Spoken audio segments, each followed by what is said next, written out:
Hello.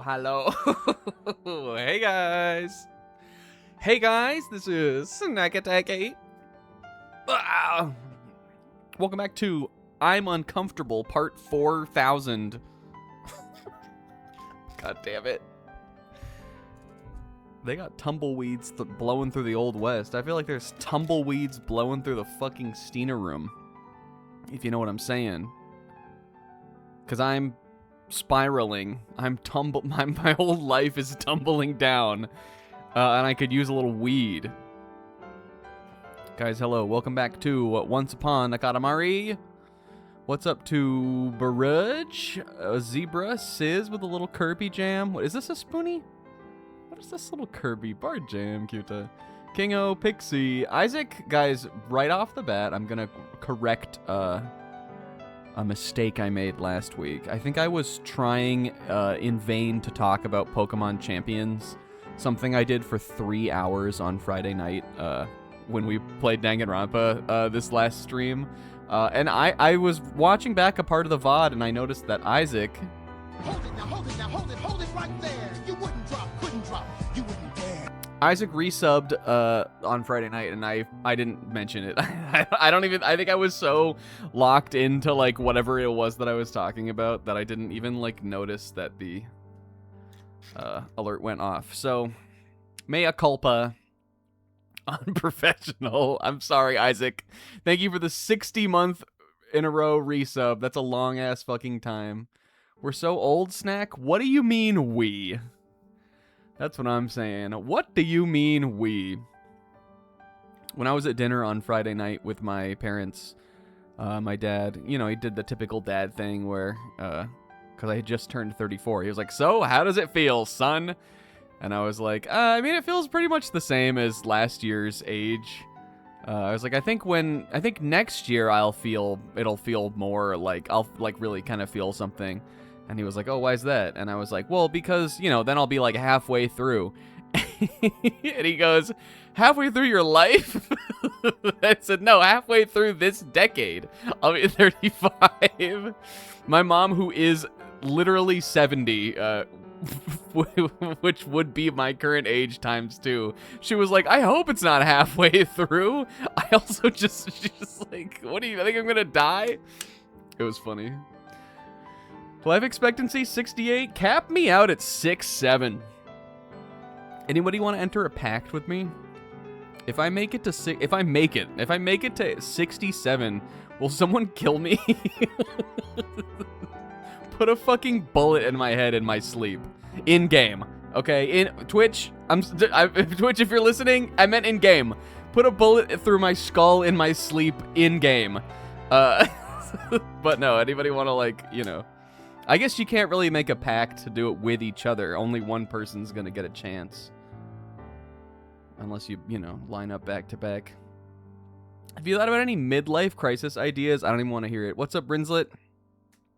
Guys, speaking of 6'7", I think we brought it up on the first stream, but then I never went back into it. Have you noticed the 6 ball, the 6 Katamari is like impossible to notice. But have you noticed? I mentioned in the very beginning of the stream, or like in the session 1 in the very beginning, that both of the Katamaris that the king is holding are junk Katamari. The prince fucked them up, and the reason being that the 6 ball has a 9 and the 7 ball has an L. The prince blew it on these. And he's about to get, like, the king of the cosmos eye lasers. Guy on the left, he is kind of doing a 6'7". Even the scarecrow is kind of doing a 6'7" if you really pulled something out of nothing. But if you look closely, you can see the purple one in, like, sort of the top left of the 6 ball is a 9. And the L is in the top right. It's like teal. Or like light blue. Teal, light blue, aquamarine. I think that's the right color. Guys, welcome.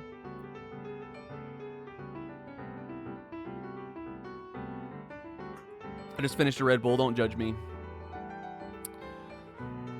Sometimes you gotta get caffeinated. Hell yeah. Shall we start? Guys, I made a new cousin today. Meet Stogie. I was sort of out of ideas on on like what we would do cousin wise after I had kind of made all the characters I wanted to. There's actually one I remembered like in the middle of making Stogie. There is one where I was like, oh, I should do one like that, and so I actually already made him, and he's my cousin for next week. But I thought this was a funny idea. This is based on Johnson, who is basically the prince, but what if the prince's head was like long ways instead of wide ways?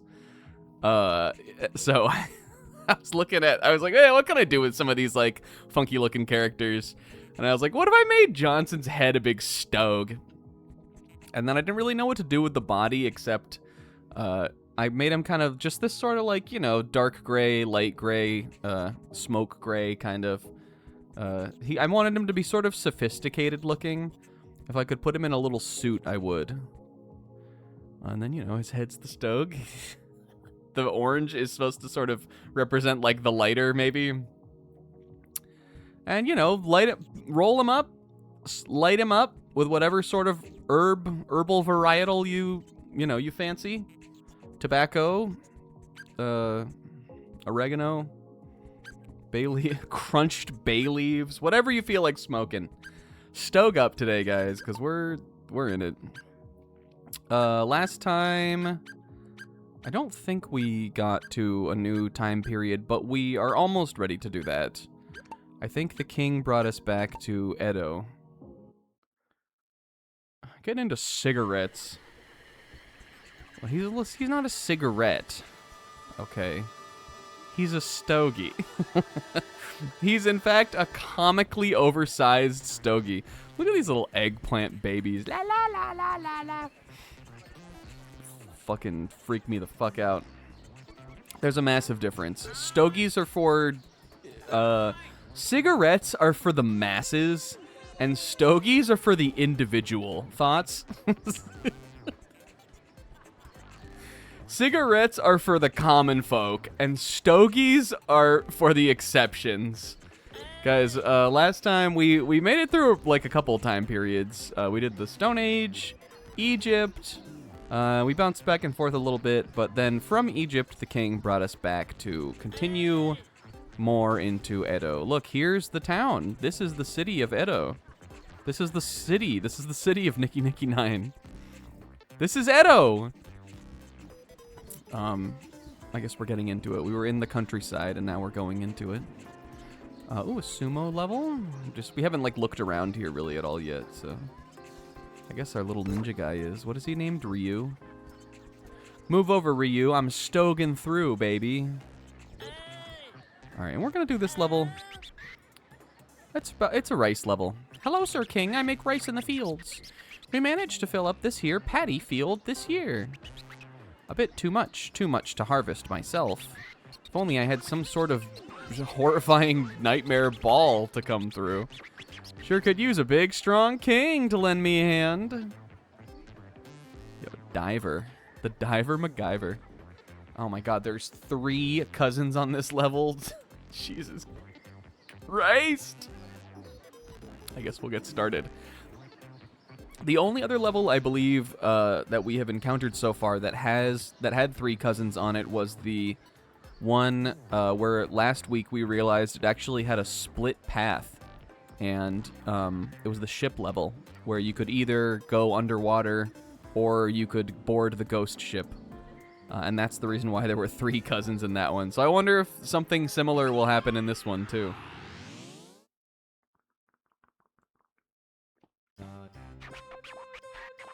There's 3 of them, and cousins, too. Wow, you're the best cousins in the world. Delightful smells from every which direction. Our belly growls for more. This smell, it smells like a stogie. That, you can't be more perfect than that.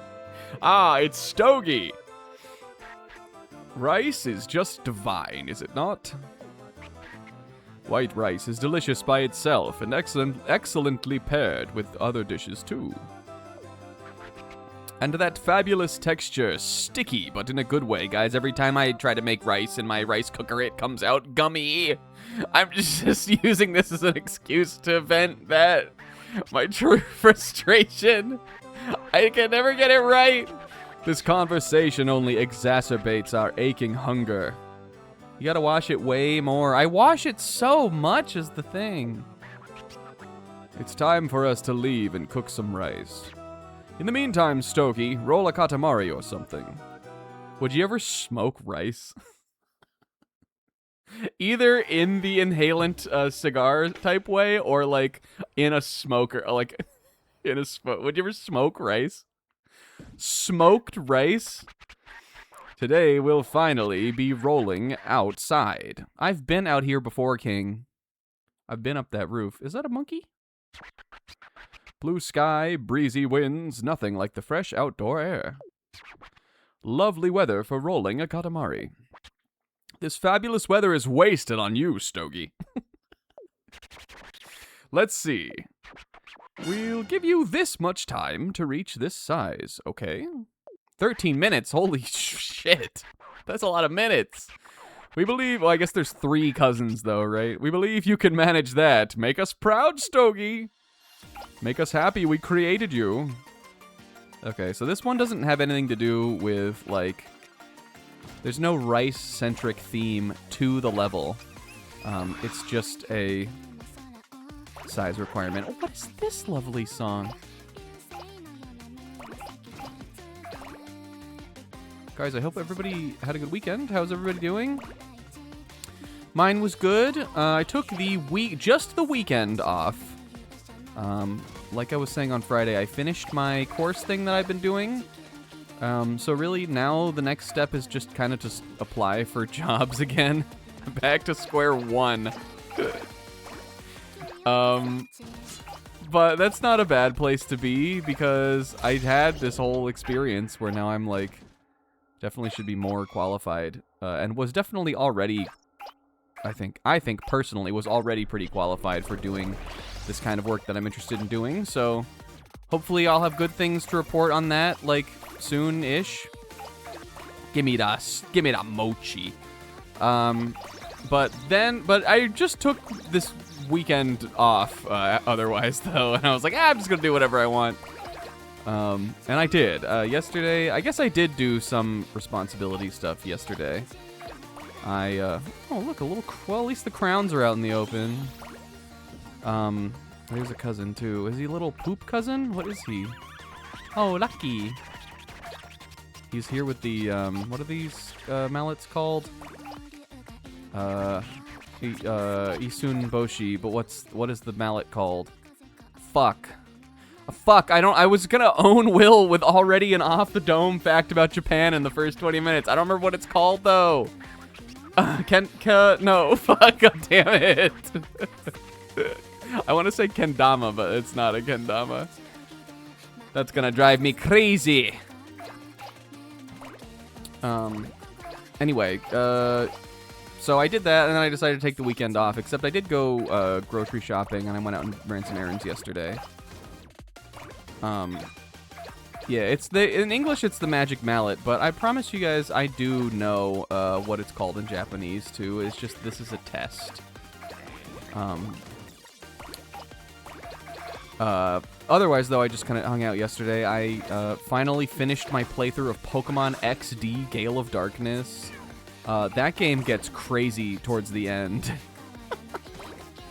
I guess I probably am still playing the game.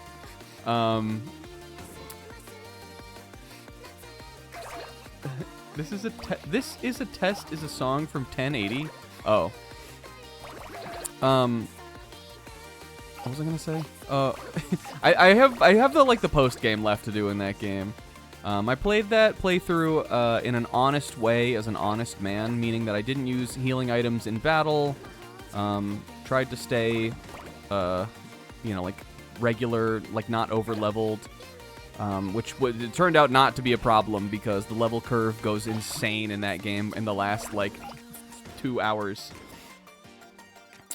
But on the final battle, I managed to get If you don't know, Pokemon XD, the final battle is against the main villain, who has a team of 6 Shadow Pokemon. All of them are Shadows, and he has all 3 of the legendary birds, which already have good stats and low catch rates.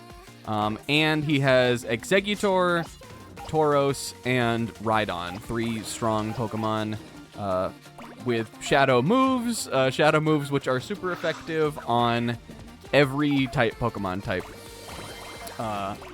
And so, like, you do have the option to, I think, refight him, but I wanted to see how good I could do. And again, I was playing without healing. I managed to get 5 of the 6 Shadow Pokemon in the battle. I had to Oko Articuno, because otherwise I would have just lost.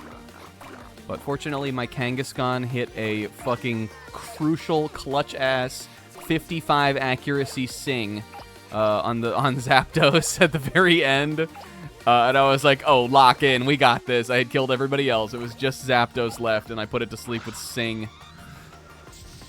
And I managed to catch it. So I felt pretty good about myself doing that. Then I went and purified everything. I went and I checked out the Ore Coliseum, which is additionally also demonic. I don't know how you're supposed to do that right after beating the game. Those guys are running real sets in there, and they're all level 60, and they're all good Pokemon. But I had a lot more fun playing that game than I thought I would. Actually, like, I went into it with the memory that I thought Pokemon Coliseum was kind of bad, and I just assumed XD would be, like, better, if not still kind of bad. And while, like, that probably is true, I actually don't think that. I think it's actually kind of good. I had fun with that game. The worst thing about the original Coliseum, I think, is the lack of dex variety, and that is the one thing that XD remedies, really. Except also, it remedies a lot about the game mechanics, too. Like, I'm pretty sure in the original game, like, they made the way that the Shadow Pokemon work way better in XD versus original Coliseum. So, you know, pretty good, pretty fun. I had more fun with it than I thought I would.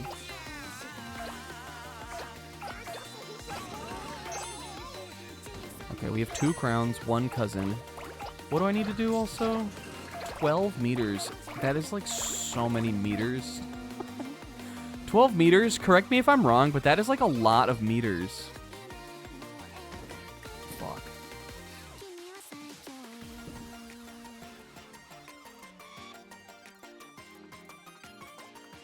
Yeah, I mean, like, the thing about the Shadow Pokemon in... Yo, look, that was the Monkey Thief. Like in Gintama. The thing about the Shadow Pokemon in XD, at least, is that, like, because the Shadow Pokemon resist Shadow moves, I didn't play this way, but you totally could. You could definitely bring along a, like, tanky Shadow Pokemon, and bring that to every battle and never purify it, and I think that would, like, really help the game. That would, like, or that would make the game, like, a lot easier. Like, you could break the game that way. But I didn't play that way. But you could, because again, there's not like the recoil thing. No, I guess you can't level up, but you could just continue catching Shadow Pokemon as you went. Also, they give you they only start giving you better guys as you go. You know. I guess that's probably what you'd do. Like, you get Snorlax towards the end of the game. I don't think anything is killing Shadow Snorlax, probably.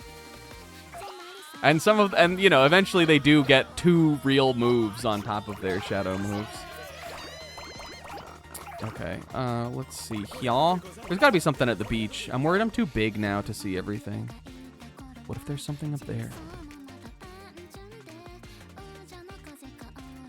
But yeah, so that was fun. I probably won't play Coliseum when they put that out. Just because I kind of feel like I've gotten my fill of the gameplay from this one. I'm not super sure If I would have played XD, even if they had put them out in like, you know, like in the correct order that they should have actually released them on NSO, which is where I played it. But I'm glad that, at least for me, I chose to play this one because, again, I had never played it before. And it wound up being fun. And that's all you can ask for. And this is the cow parade float. And they have the bear parade float over there. These guys are mortal fucking enemies, I bet. Alright, we're approaching 6 meters. I'm really to the point where I can start really fucking rolling up big shit now. I would imagine that in a level like this, the cousins and crowns and all that kind of stuff are probably sort of tiered. Oh, look, this is where Date brings Mizuki. It's a little temple. This is a temple, Will, not a shrine. I really fucked up not remembering the name of that rock thing. God damn it. Will, this is a temple, not a shrine. You can tell because it has a big fucking Buddha out front. just as a little insider's wink wink true Japanese otaku tip for you. If there's a massive Buddha statue out front, temple. Big fucking Buddha. Otherwise, I played a lot of Pokemon Champions this weekend. I hit Ultra Ball rank. There's a little event going on right now, which is kind of cope because the big fucking bivalve. Kind of cope because the event is just like 4v4 double battles, which is already what, like, it's no different than the doubles ranked ladder, except for that you have to lock in a team. But I've just been playing that because, one, the people that are playing that are not good at the game, and two, it's an easy way to get points on the battle pass thing, which I have already got all of the actual rewards for.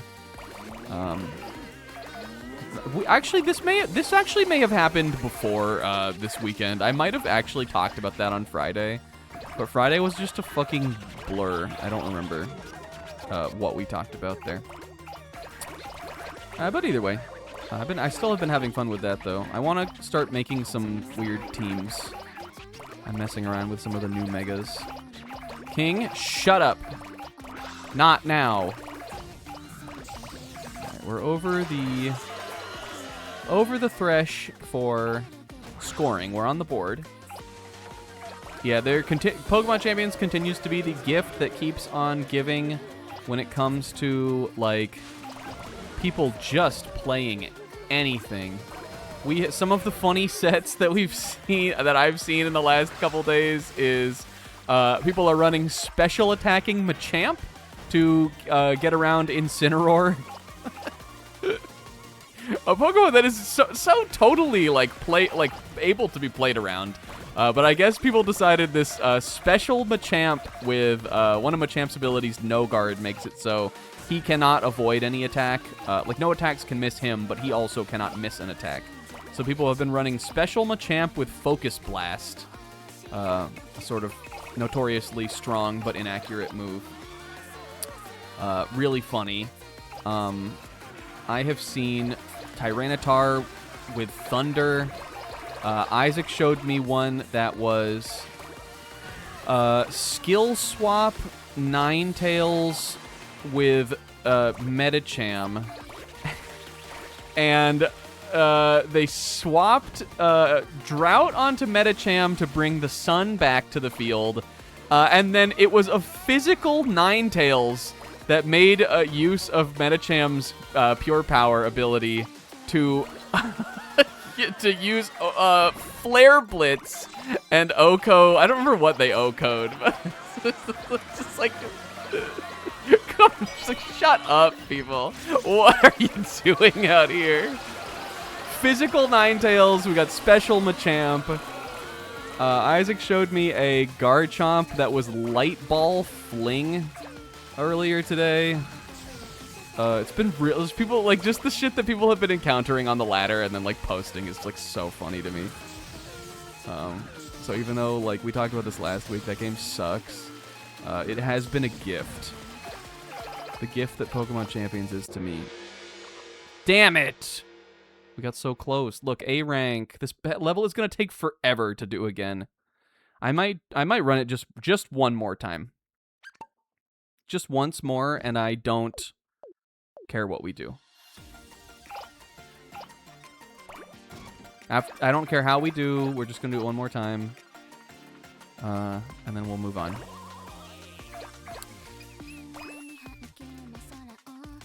But yeah, that was that. I also watched some things. I'm probably saving that discussion topic for whenever I'm like ready to pull the manga lever.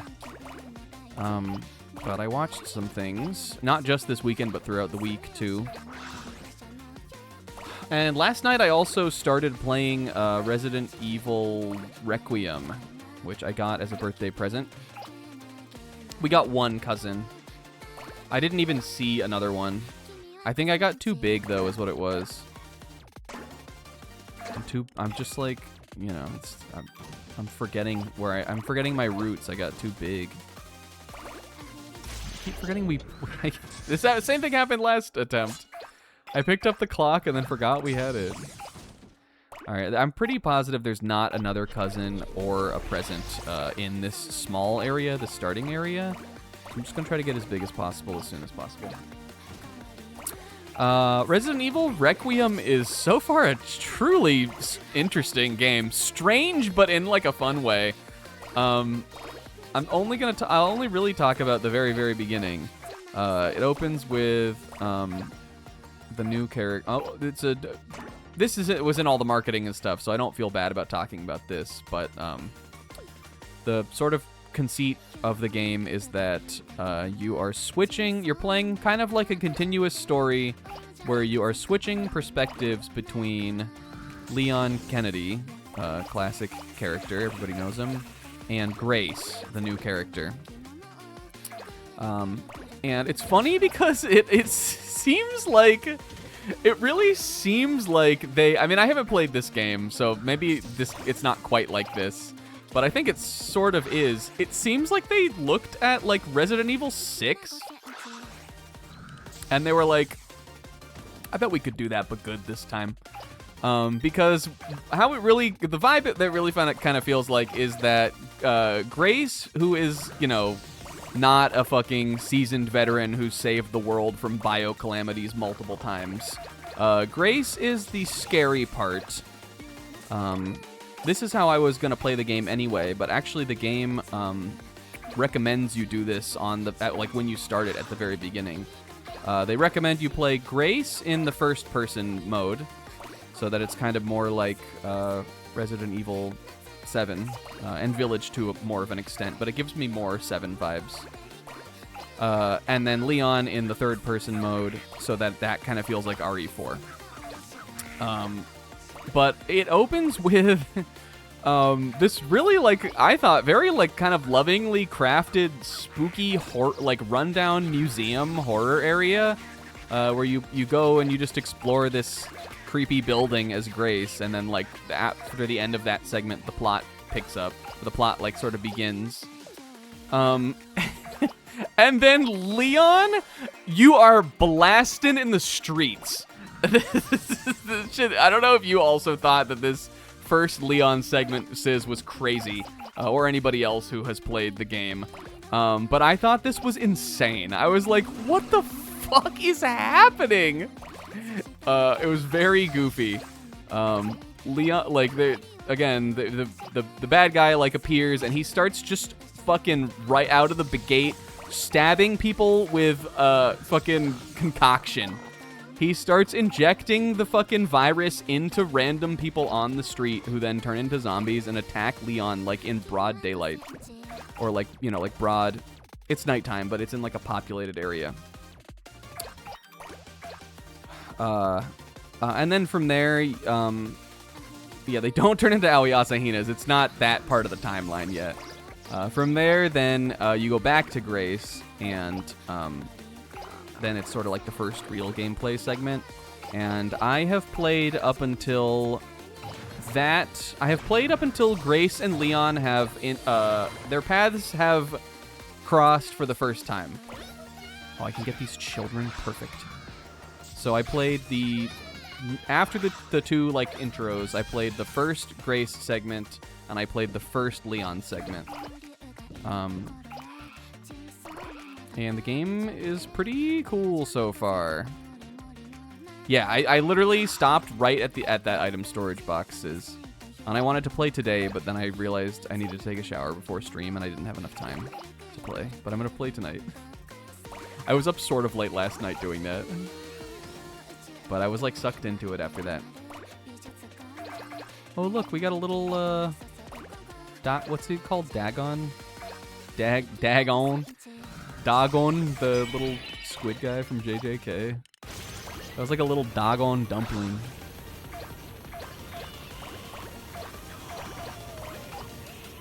And I get these fishermen. All right, I think we're doing worse than last time. Should we just try to go for S? I think that's what we should do. Anyway. I really liked the first real, like, Grace gameplay segment. I thought it was a very just great little like 30 minutes or so of horror stuff. It was really the only thing I had kind of seen of like footage of the game, like from like, you know, when it came out. I saw some clips of like streamers playing it and stuff like that. And it was all reactions to the spooky, scary monster who chases you around in the first like main Grace gameplay segment.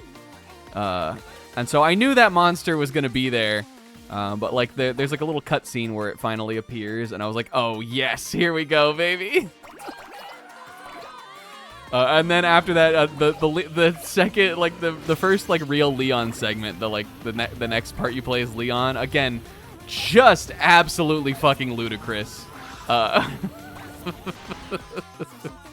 Even more insane than the first one, but it was, you know, I like appreciated it. Clearly that was for the fans, I think.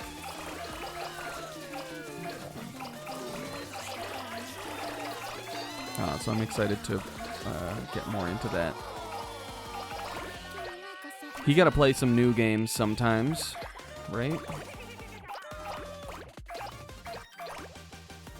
Okay. Why do I feel like we're here where we were before, but I feel so much smaller than before? Maybe we're not. Again, once you get big enough to get on the board, then you really do start to snowball. Just looking around for... I think there's a whole part of the level maybe we didn't go to? That could be it? Where are these cousins?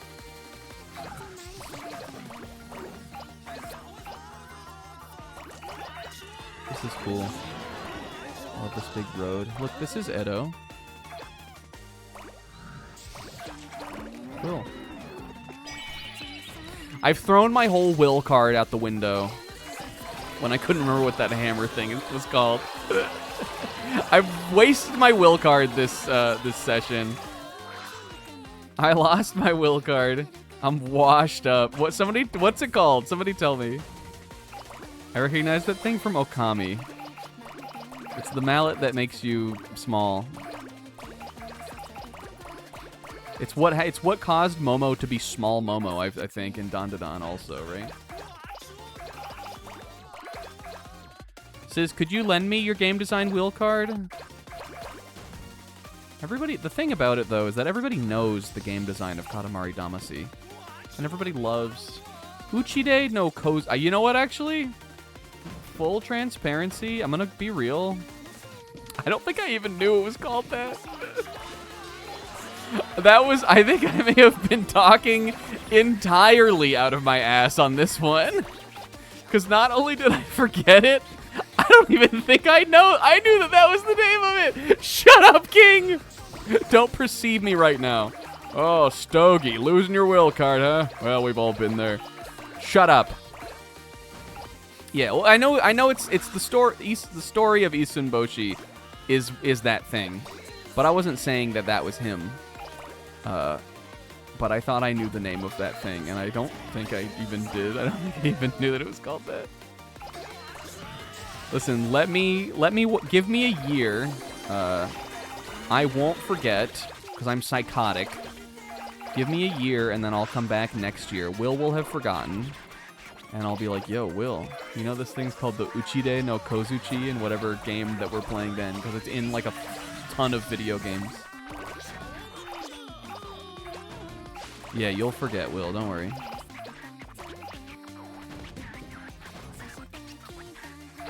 I mean, what? King, shut up, dude. King, I love you, but fuck you.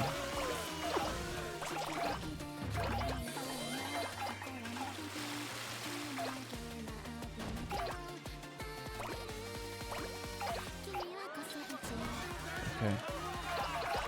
I don't know how big. You know, let's just get big. You guys just want to get big? Let's focus on getting big.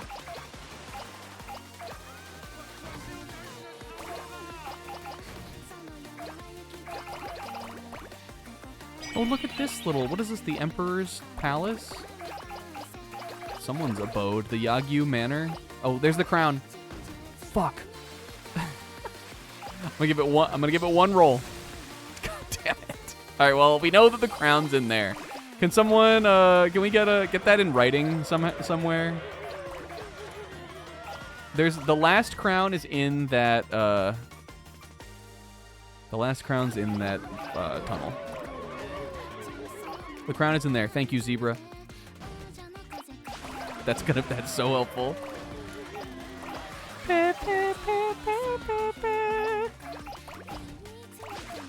I don't like that little monkey. I bet that there was someone behind the castle. This is the castle. I don't know what that other building was. Someone's abode. Some kind of manor. Maybe that was where the Shinsengumi are. Ha! Psych, Will! Feels cheap now. The Shinsengumi are supposed to be in Kyoto, but it doesn't matter. It's over! The Shinsengumi are supposed to be in Kyoto, but it feels empty now. I can't lord that knowledge over Will anymore. I didn't know about the fucking thing.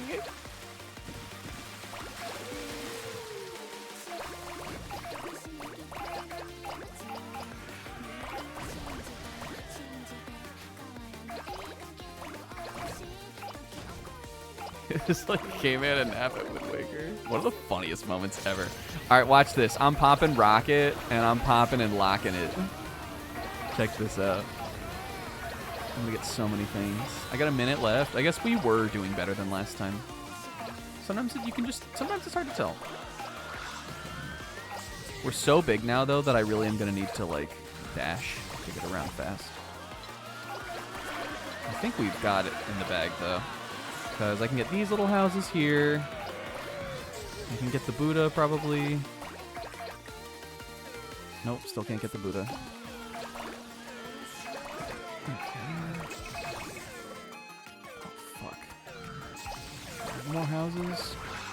Shit. Oh my god, don't blow this snack. Oh man, oh no. These trees, maybe? The Yagyu? Buddha? No!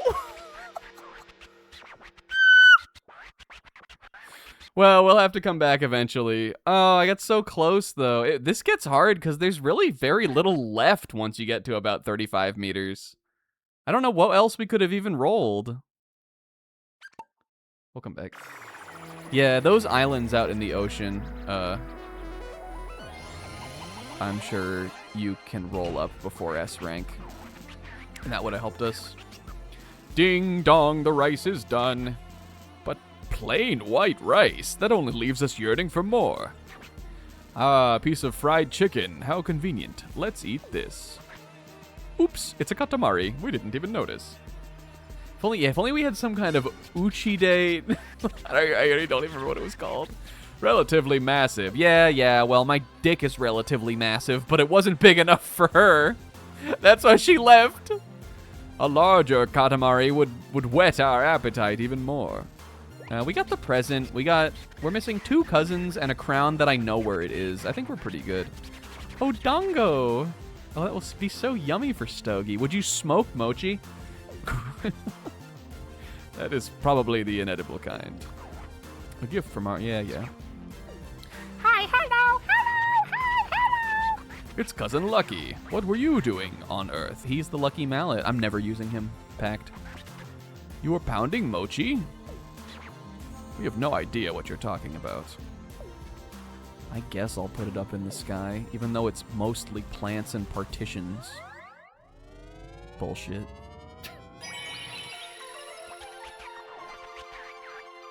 Separate Jupiter. Hooray. You're pounding mochi? TMI. Oh, yo, bloom, sprout, you big flower, you. Cute.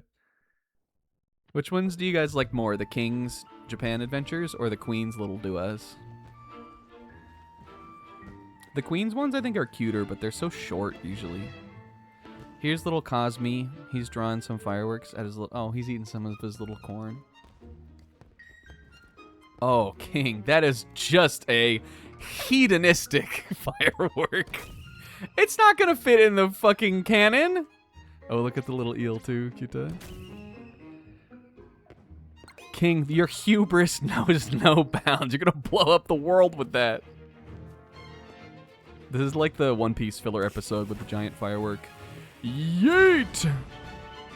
This is his greatest strength, is throwing spherical objects into the heavens. Oh, Steiner. No. Nobody wants me. I guess I'll draw the king's ass cheeks. La la la da da da da. Oh, did it really blow up? I think he just drew that to make the king feel better. That's cute too. It is funny that the little ink brush cousin, he's like plot relevant almost. Stogie, look at the SS Prince. It's almost ready to hop to another era. You can't tell? Look at it. Can't you see it's just absolutely itching to fly? Yeah.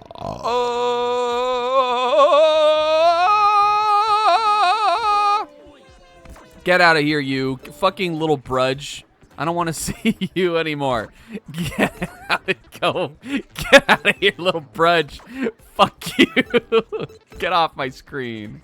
Perfect. What do you want? Oh, it's just your highness. Why you gotta scare me like that? The thing is, I'm not saying anything. I only steal them from bad guys. It took money from a scummy guy to share the village. He caught me and he took it all back. Yo, we're Robin Hooding. We're, what's he called? Fuck, I can't remember anything today. The bull boy or whatever. Dorobo. Yeah, but there's like a legendary Japanese thief that's kind of Robin Hood-like. I can't remember what his name is either. But there's a thing like that. Stogie, we were looking for you. Couldn't you see the king just fucking slurping on him? Just puffing on his head. That goes hard. We have a request from some burglar-like character. Pick up the money lying around, but be sly about it. We're much too large for this one. Our head and buttocks are too huge to be sly.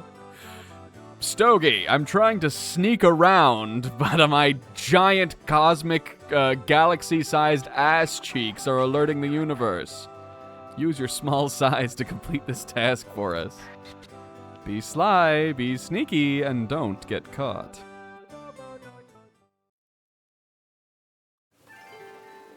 Hooray. This is a fun one. I like the ones where they give you objectives. Because one, it's just sort of funny to see the little jokes they come up with also. Like, I would imagine maybe anything that is sort of painted gold in this level, or gold in color, will probably count as money. But we got the little gold coins and stuff to get to. Look at that. And this is Ebisu, is what that guy is. What's that stench? I'm sorry, man. I'm sorry. He's called me stinky like twice since we started the game. Did I say hi to K-Man also? K-Man, are you still here? Hi, K-Man. And look, my ball is the thief, the little thief knapsack. That's cute, Dad. Stealing for the Robin Hood, stealing for the forces of good. I'm sorry, K-Man. I saw your message, but I think I was trying to focus on not getting an A rank again on that level, and it's futile because we did it anyway. I was just washing up because I was stinky. Well, join the club. Oh, these are cool. Look, then the little mouse trap. Ah! Fun for us. That one's cheese on it, though. You can't fucking fool me. That one's cheese on it. Subasa? I like this song, too. I don't remember if I gave, like, a definite answer on this, but when this song first showed up, I was like, oh, we heard this one, right? And we hadn't. It was new at the time, but this is one of the ones they put out before the game came out, with a little music video of the prince, like, rolling around and stuff, and that's why I remembered it. This is a cute song, also. I think it's fun. And I like these little mice. Coco Mouse! Today I watched a super funny streamer. I don't know if any of you guys have heard of him. Zabragburger. Oh! Oh! Come 7-1 Laura. Oh! Oh! Well, I don't even think that guy was related to that.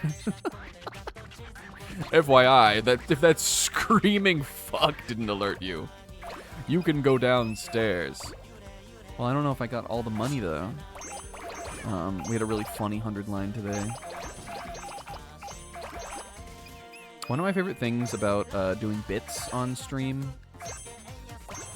I mean, this was at Zebra's stream, but I felt like I was contributing to the bits. So just like in my own perspective for my stream. One of my favorite things about doing stream bits is when you're trying to figure out a way to kind of like close them out almost. Not because you're tired of them, but because, like, you know, every joke needs like an ending kind of.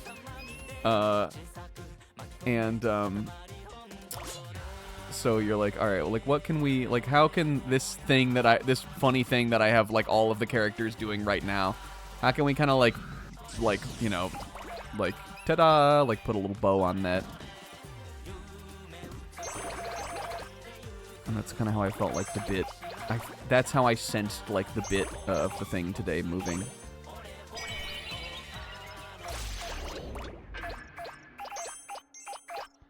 Alright, are those gold things, do these count as money? No. In the level where we had to get riches, they did, but obviously this is just coins, I guess. Oh, and look, a little Tsuchinoko stack.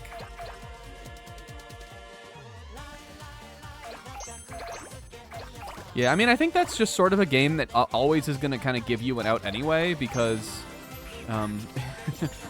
eventually, after a certain amount of time, you will return to day one on a different route.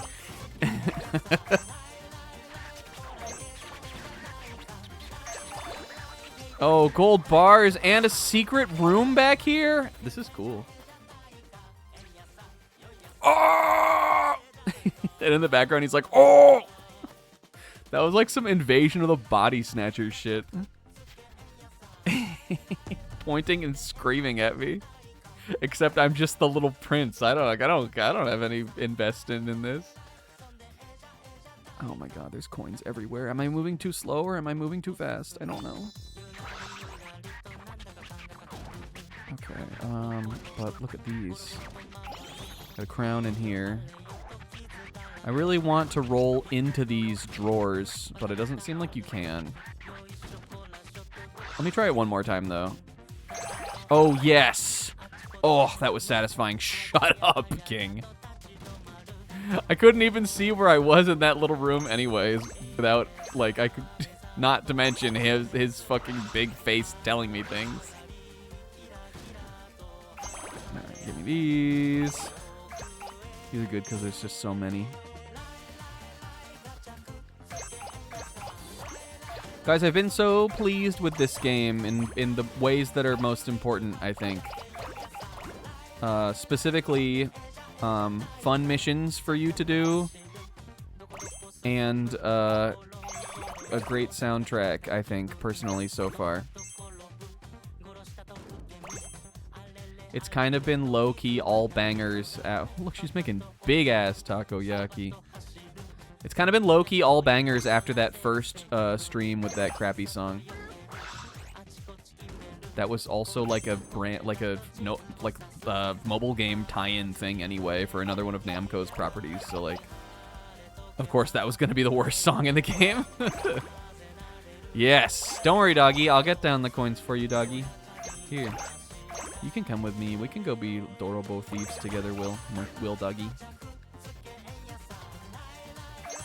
I think this one, personally, if I had to describe it,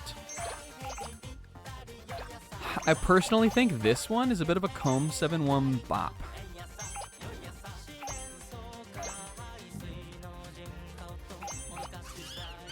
A good old-fashioned bop. Is there something in these trees? Oh, it's the coins. A monkey. Monkey likes shiny things. That's cute. Right? Ooh.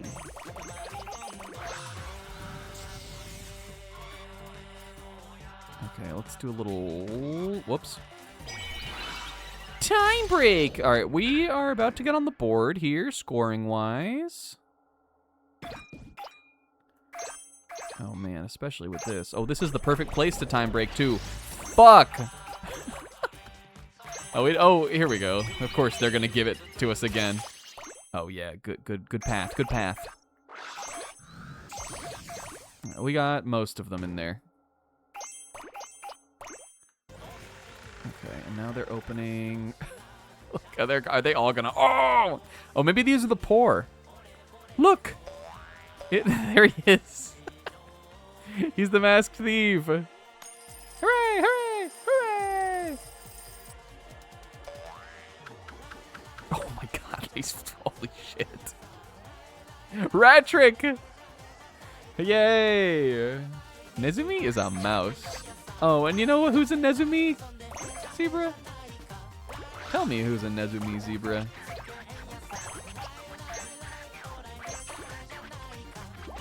There he is, Nezumi Coco. I guess that is what I was thinking of. Yep.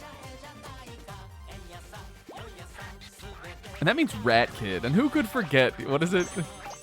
Who could forget? Young Rat Boy or something like that. Okay, so we have to go over to him once we have enough. Dear Rat Boy.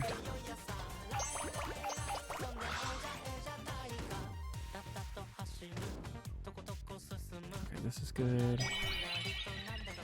I'm gonna just sort of instantly pop my clock things here. Just to give me as much time as possible. Out of the way, cat!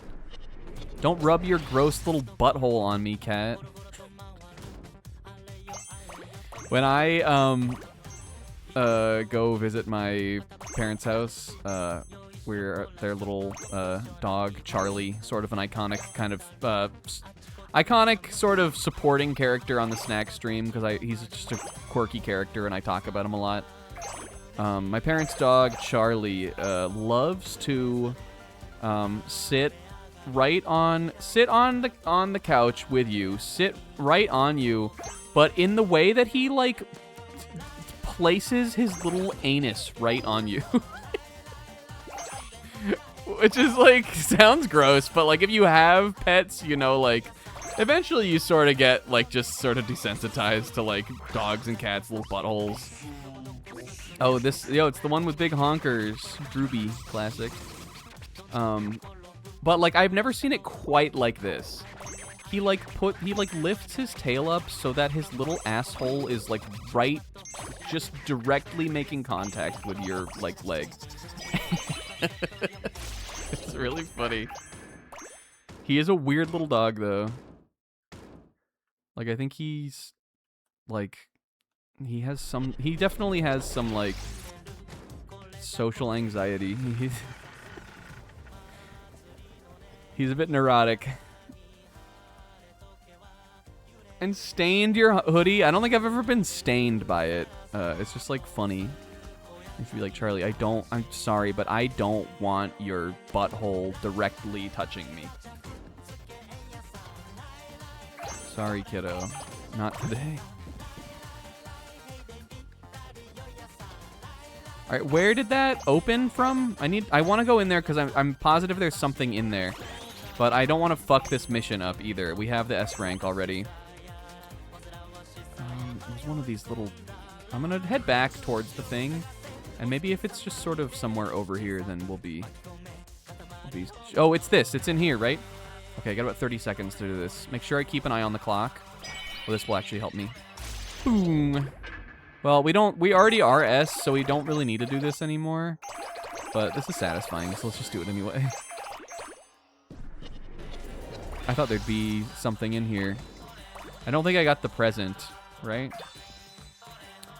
We got the cousin, and we got all the crowns. Maybe we got the present. Here you go, buddy. We did? Oh, well, then we crushed it, then. Did you steal lots of money, King? Oh, was it in that first room? Oh, well, we crushed it then. Hell yeah. Did it say Kerrygold on those gold bars? Is it butter in the disguise of gold? A Nezumi for Nozomi. Oh. And Kako Mouse. An adrenaline rush. King, this is just theft. We've committed crimes today. Crimes matter not to the, you know, scions of the heavenly bodies. To the scions of the seven dawns, or whatever. We swiped too much. We fucking cleaned the whole shit out. Our evil genius could put any fictitious villain to shame. So much moolah to go around. We can give it to the poor. Oh, we got a little ninja shuriken thing. As opposed to the crimes the king... Well, the king doesn't commit all crimes in the world. We're jealous you got such a fun-looking toy. A gift from our generous heart. Make sure you appreciate it. Hi, hello, hello, hello. Cousin Drooby, what were you doing on Earth? Digging a hole. He's like a drill with big titties. This is one of the weirdest cousins.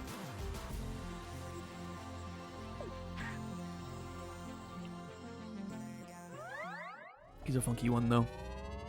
I don't know if he's, like, based on something. I couldn't tell you. Oh, look, a gold coin's in the sky. Looks like $1 million. Maybe money grows on trees here. It's pretty funny. Like $1 million ducks. All right, I think we're moving time periods now. Unless I have to do this cow level. A shiver just ran up my back when I saw that pop down. It's truly ready this time to soar to another era. Actually, we have a confession to make. Every time we claim to know when the ship was ready to sail, we were bluffing the whole time. Coincidentally, though, we were always right. That's crazy. We're amazed by our luck. This is some shit Jotaro would do. Truths really are birthed from lies. Without off our chest, let's hop on over. Well, you better not say it again in the next level, King, because I'll be pissed off at you. Shall we do one level in the new time period as Stogie? I kind of like to do 3 each with the guys we make. And then we'll play as somebody else. I'm predicting this is... Santa! This is the Ice Age level. Look, there's Sasquatch.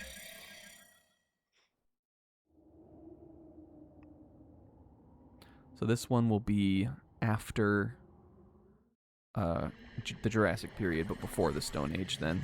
Which I think we had one to fill in there anyway. And that's why I was like, dang. We've reached the Ice Age, the frozen earth of the distant past.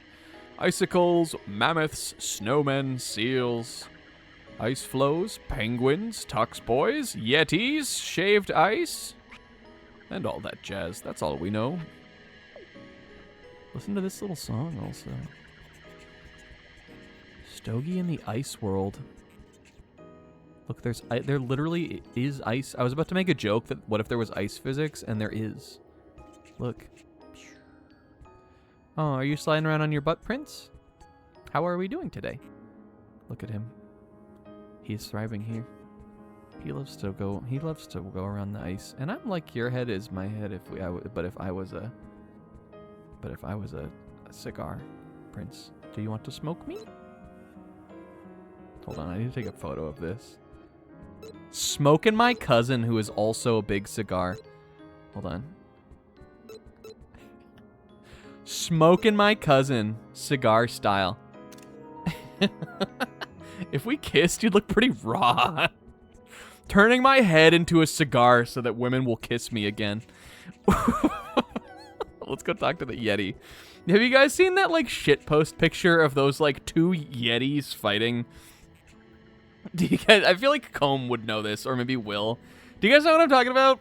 It's like an illustrated, like, it must have come from some crazy book or something. It's like an illustrated depiction of, like, a smaller Yeti, like, jumping on top of, like, a Sasquatch and, like, scratching him with his claw. I see it as, like, a shitpost thing sometimes. That's what this guy looks like to me. They look like a stogie. Yeah, K-Man, I made this cousin, actually. There's a cousin creator in this game. We took... Whoops. We took the cousin Johnson, who is like the prince, but his head is long. This one. And I turned him into... What if he was a cigar for a head and his name was Stogie? So out here in Ice Age. Smoking big cousins out in Ice Age. Big old cousins. What's up, idiotness? Out here in Ice Age, smoking big cousins would have been a great stream title. Prince, enjoy your life. Your Highness, hello, I am a Yeti. I have a problem, it's too spiky. The icicles hurt. Where, you ask? In my house where I nap.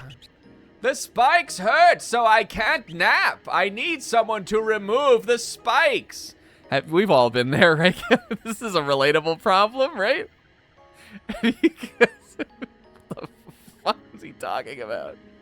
I guess the icicles is what he meant. Remove the spikes from my house. There should be a guide for that. I got a guy I can call.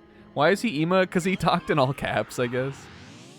He either was emo or like unga bunga, remove spikes from house. But I didn't want to get offensive, as you know. All Yetis don't sound like that. Some of them sound like emo.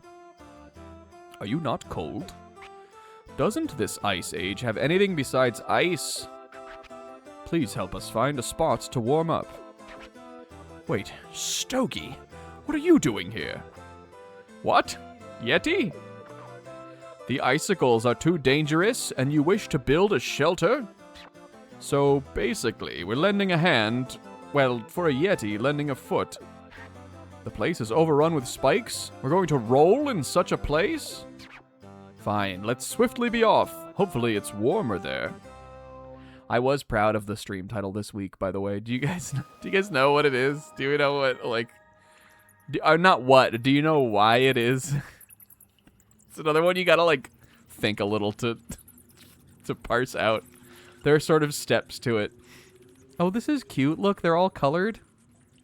I saw, like, they showed all the crowns in the opening to this one. Look at those guys over there. What are they fighting over? Oh, they're sawing, maybe? Don't worry, we made a discovery. A cave. There's spikes in the ground here, Prince. How am I supposed to sleep with spikes in the ground? Yeah, they're going to SawCon, K-Man. You ever been? Oh, lovely. Listen. They call that the Ligma rug pull.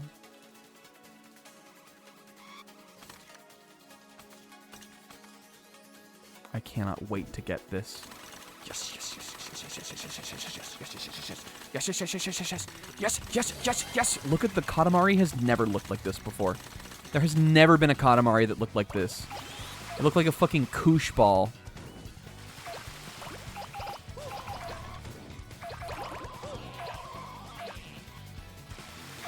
Yeah, this, it looks fake. It looks like a glitch. It does look like a geometry error. Like if this was the Katamari speedrun and I like went outside the level, that this is all, then this is what all the shit that would be on my ball would look like. Oh, I loved those expanding plastic balls, where when you'd pull them out, they'd make like a big ball, but then when you would fuck, when you'd close it, they would like in. That shit's so fun. Whoever thought of that is like a genius, I think. Okay, I want to get in there. Oh, I see. Thanks for the tip, King. I've made like a Knuckles the Echidna ball. Listen to this jazzy ass song also.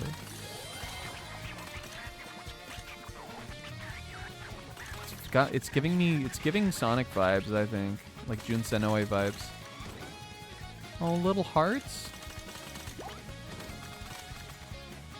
We got the cousin up there. Is he a little Yeti?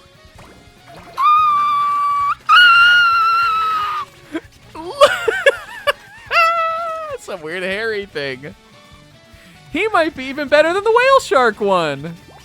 Cousin Nyamo. Oh, cute. Out of my way, Tux Boys. Actually, this is sort of wonderful, too. A rainbow of Tux Boys. Okay, so I have to go back to the Yeti with these, I guess. But I need to get that crown first. Did we get the present? Does it show that on here? Because the present, like, is sort of the least memorable of the pickups, I can never remember if we've actually already picked it up or not. That looks like it hurts them. Well, only to the degree, Pixel, that getting rolled into the Katamari hurts anyone, which is a lot.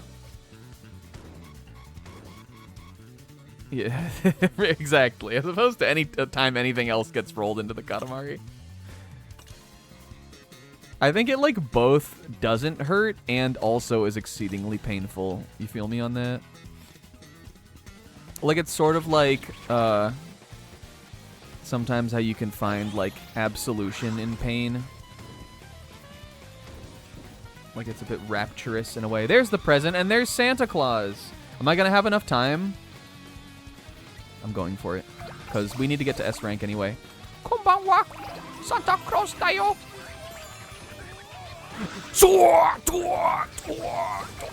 Alright, can I make it back up? I think I got enough time. I saw that on Twitter the other day.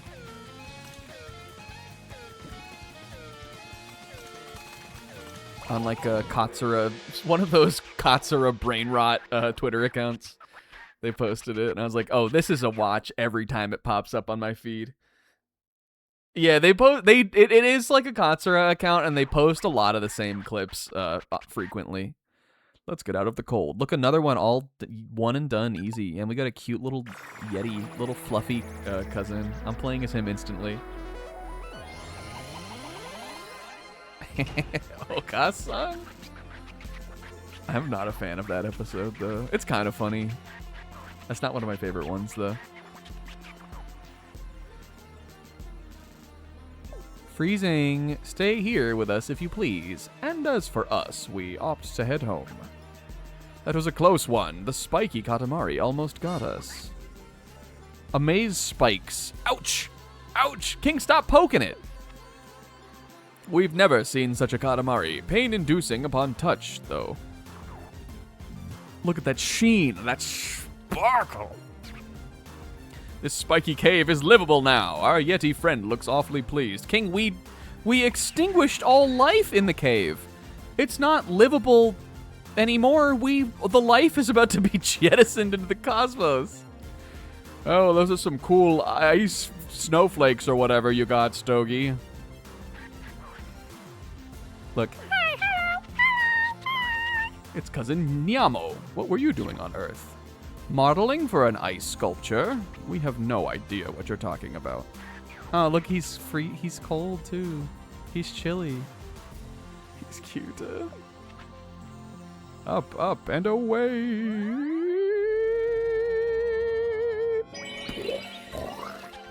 Oh, Frozen Serious. Spiky and handsome. Hooray. We're gonna get Queen now. Yes. Her whimsy unmatched. Oh, yes, and we're rolling a big snowball. It's just like Animal Crossing. Look at her little Queen Winter Wanda gear.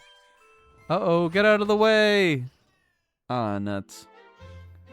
Oh, they are having fun out here. They're playing like they're playing catch with a snowball.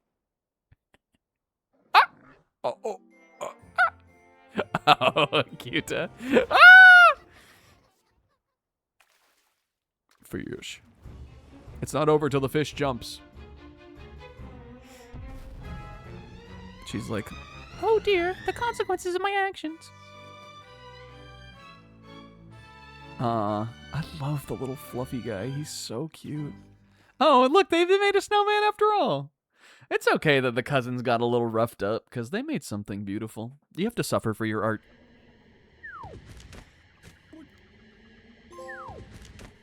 We got the king of superb skating. Yeah, they made the Neo Armstrong Cyclone Jet Armstrong cannon. Digimon 02, the beginning, there is 1 hour of plot where they have a snowball fight and the movie's over. Iconic.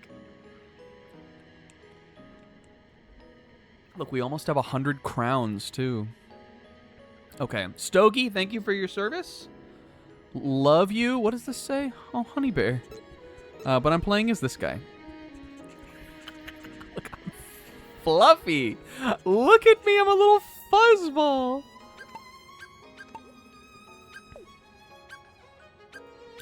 We got some cleanup to do, guys.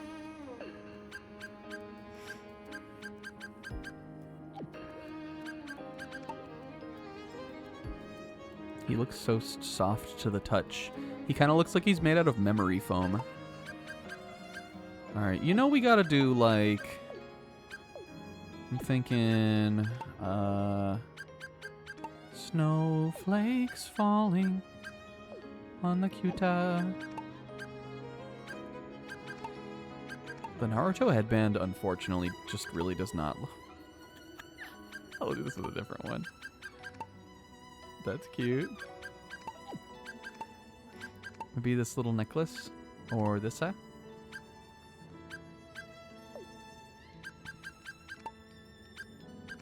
This will keep him warm. Let's put the little tunic on him.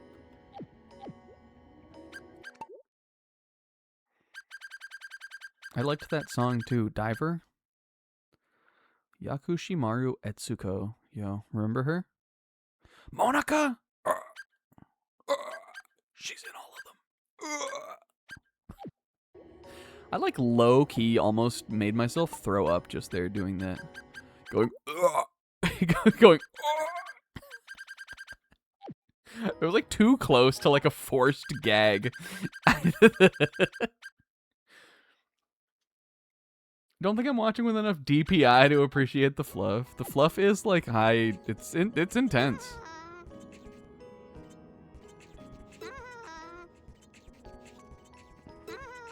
You need like an 8K TV to really fully appreciate it.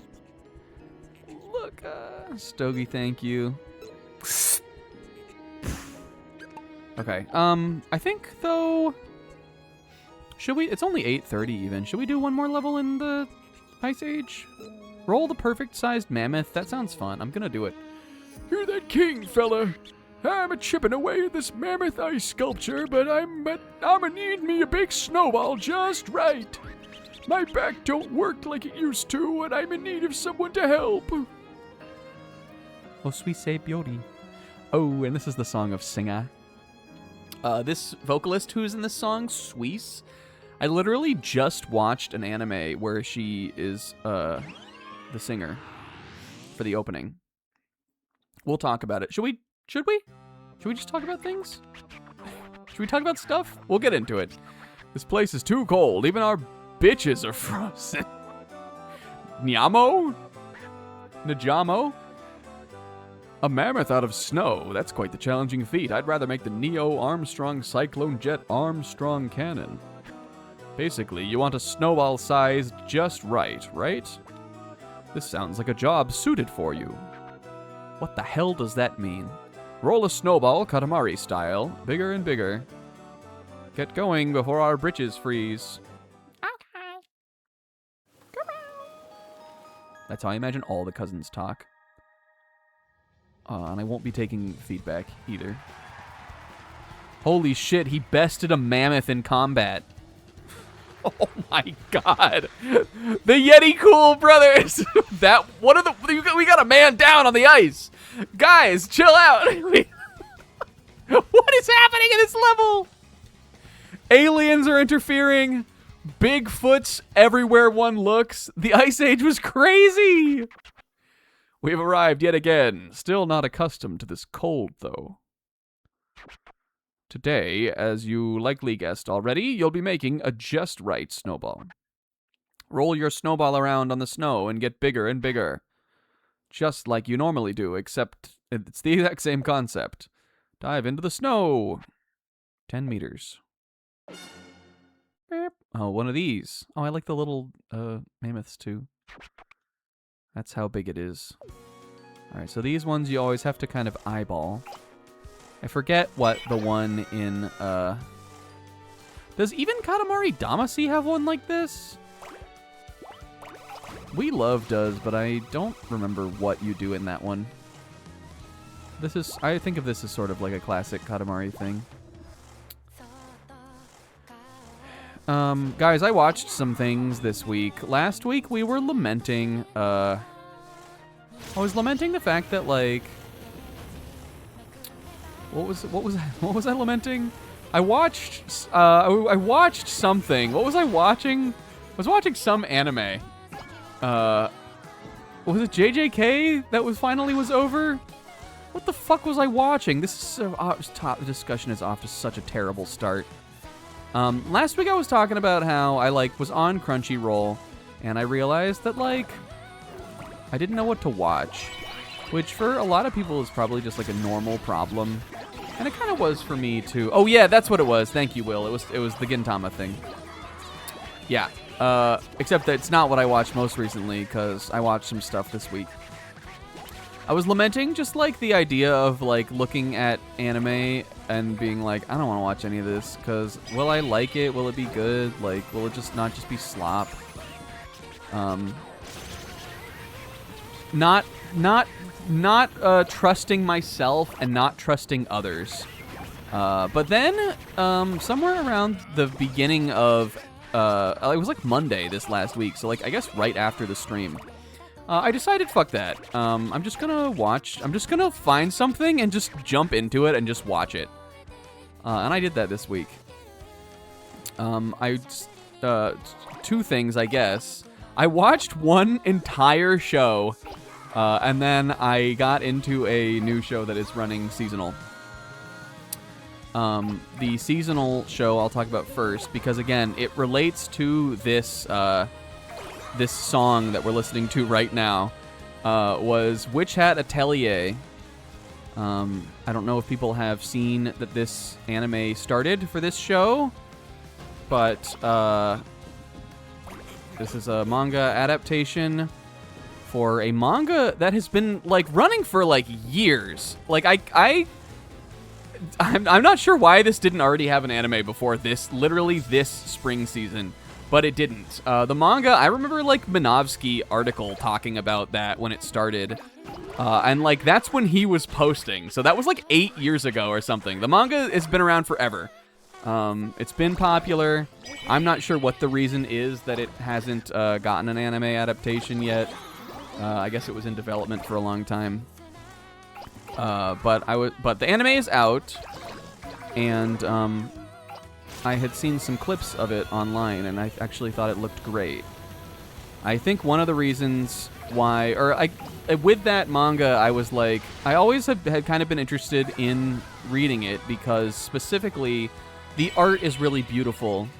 And so, like, when I heard, or like I knew there was an anime adaptation coming out, I was sort of just like, I'll probably just, it's one of those things where it's like, I'll probably just read the manga someday if I want to, because the art's beautiful.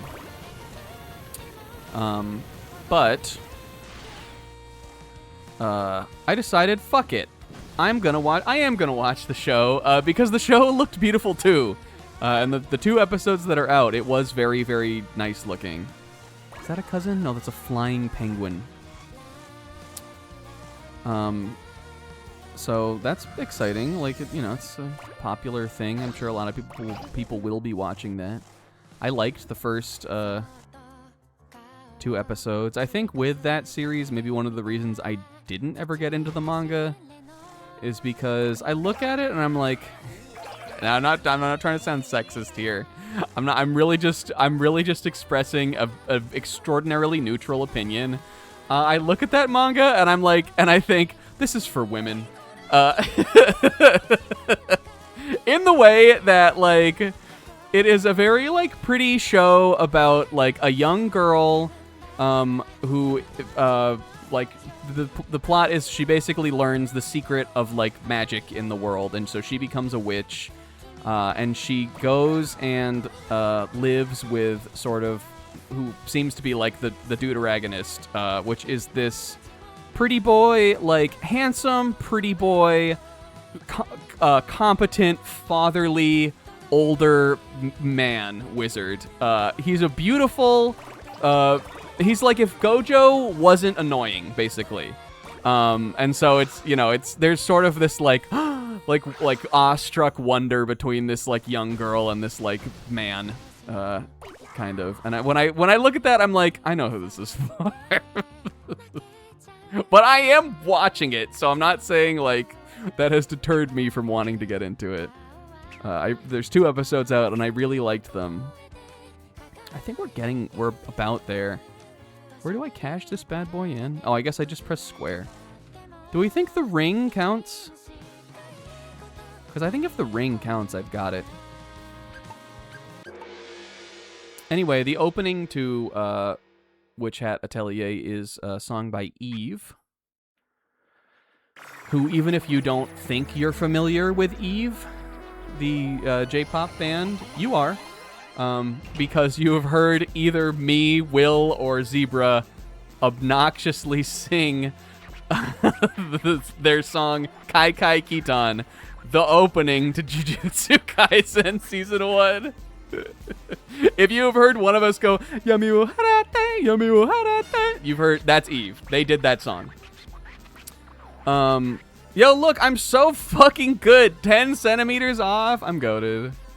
Good job, Nyamo. But also, there's a guest vocalist on the opening to Witch Hat Atelier, and it's Suisse, who is the vocalist for the song we were just listening to in this game. She's on the track. Oh, I'm putting that on right away, the little caveman pelt. But I liked it. Oh, and look at the little, hi, hello. He's a little snowman cousin. Sherman? He was dancing a groovy dance with the villagers? That is so fabulous. Look at him just. He is carefree. The show is really pretty. The one of the main elements of it is that the little girl who's the main character, she finds this storybook that kind of sets the plot into motion. And one of the thing that I always thought was beautiful about the art in the manga is that a lot of the big spread pages are kind of in sort of a very, like, storybook kind of, very, like, illustrated style. And the anime actually, like, at least in the episodes I watched, especially the first episode, the anime, like, really, like, keeps that element of it. It kind of captures that. Which is cool. That was the thing I liked the most about it. I'm definitely going to keep watching it, though. And I got Pixel on it, too. Pixel and I are watching seasonals this year. You can jump on if you want. I watched something else too, but let's get into a level and then we can talk about that. Little Witch Academia. I mean, it's about a little witch. Little Witch Academia is more kind of silly. Whereas this is, I mean, this is also kind of silly, but it's also like, sort of not. It's like more kind of like fantasy kind of thing. Is what it seems like so far. Let's get into Re-Monster. I've heard of Re-Monster. What is Re-Monster? Is that good? I'm horrified about this. Should we rip the band-aid off? Sumo. Is it a sequel to Monster? It's definitely not. Unless, is it? It's not a sequel to Monster. That dog shit light novel that got an anime. Oh, the cum show. The one that had the opening where the cum came down. Is it that? Ding dong like King Kong. Yes. Okay. So, all right. No, but I love the hustle. No, but but with the caveat that I know you don't want to get into it either. And also that show was like 3 years old. That was like, it was at least 2 years ago, right? Which atelier, guys? Pixel, I know, has also been watching the Akane Banashi anime, which I sort of thought was going to be ugly. And maybe it's not like the best looking show, but from all the stuff I've seen of it, clips and like the opening and stuff, it seems pretty competent, honestly. So if you hear us talk about Akane Banashi every week, and you don't, provided you don't tune out the manga segment, and you're interested in that, that could be a fun way to experience that. The opening and ending are both really cute. They very much have captured like Akane's gremlin vibe. Akane being the main character, in that kind of stuff. So that's important, at least for like the beginning of Akane Banashi. That's very important. That is a huge part of that series, is that Akane is a little fucking weirdo, and she makes funny faces and stuff. The titular Akane. Okay, I'm back. How did I get back to Edo? Did the king bring me back here already? What level was I just on? The snowball level. I'm not doing this one yet. There's another one in the rice area. Let's do this one. Yeah, the Banashi, what is about Akane? Banashi means story, sis. Or like tale. I'm not talking to Will anymore, but you can, if you want to convey that through me to Will, you can. I can't look at Will anymore. It's the story of Akane. It's her Akane Banashi. Or it's like what they call the Rakugo stories. That's what she does on the show. Delightful smells. Well, now he's saying I smell delightful.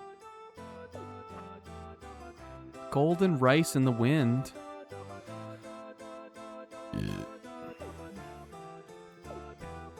What am I, Sting? What am I, Sting? Fields of Gold? Fields of Gold Sting? Is that what I am? I'm starting big this time, baby. Here in Edo Village, let's roll an attractive Katamari. 30 meters? The power scaling of this. That's a Kabuki reference, by the way. King, I wasn't listening. That's a Kabuki reference, Will. King, shut up. You don't know him. You don't know Will like that. If somebody... Let me make this straight to you guys. If somebody else came in here and was trying to be, like, jokingly condescending towards Will about, like, things from Japan, many of which he already knows, I would come down there. I would...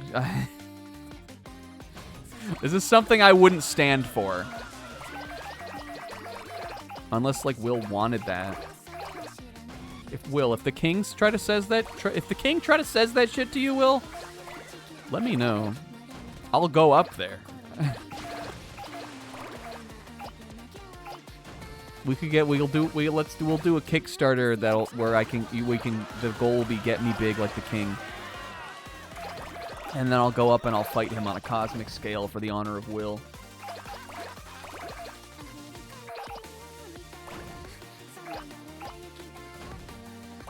Listen to this little song. Wanda. This one is kind of a baby jam too, but in a way that I like.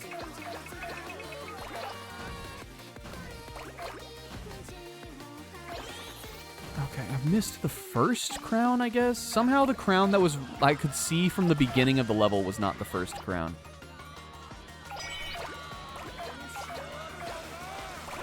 Unless I have to, like, I will get so fucking colossal that I'll then be able to see it.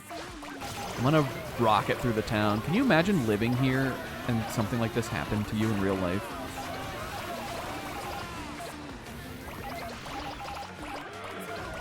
What if this happened to you in real life, but you... Oh. What?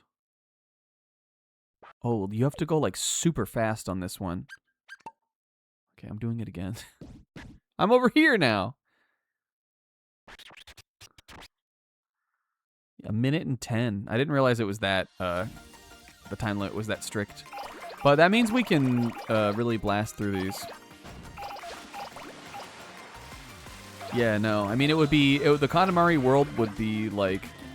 I mean, it really is just the normal world, but with a galaxy-level threat, potentially, like...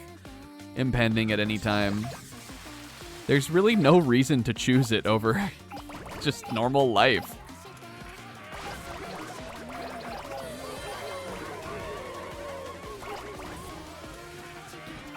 But at the same time, like, you know, there is sort of an element of spirituality to it because literally the people love the king. They love the Katamari.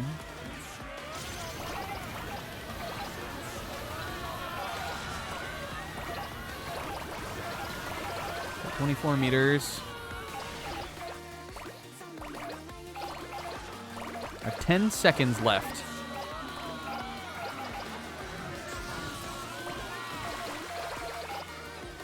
Oh, I got really close that time, though. Okay, let me... I'm going to go into the water real quick. I'm going to get aquatic. Is there a crown or... Yes, there it is. I see it. There's also apparently... Were there 3 cousins in this level, too? What is happening? Where?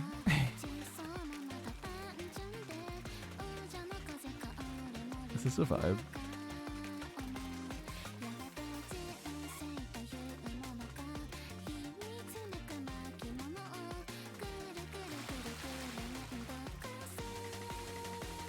Yeah, I'm really just watching this so far. Unless there's something else. Oh, well, I will be watching Dandelion when that comes out. So I guess I'll be watching 2 seasonal shows. And I watched JJK last season. So that was another one. Been watching a lot. Do you guys see anything here? Like, am I going blind? Where are the cousins at? Me showing up to the family reunion. Yeah, where the cousins at? Maybe there's one behind the castle. Well, guess we'll never know. I'm gonna hit this one all done. I gotta pee also. I also have not finished talking about things, but I just, like, you know, you don't want to just yap forever. You want to give respect to the levels. A deep red kimono, an even deeper green hedge, a magnificent Katamari with an array of different colors rolled into one. The queen would very much adore this one. Yes, she would. Oh, yes, she would. Maybe I did roll something up and I forgot it. We're going to say it. I don't care that you broke your arm. Lame, lame, lame, Katamari. Lame, lame, lame, lame. Okay, we didn't get shit for dick in that level. I'm sorry, King. Oh no, and I made a feces satellite. Crap. Literally. I'll be right back. I'm gonna run to the bathroom. It'll be like 2 seconds. I'm leaving Sis in charge. And I'll be right back.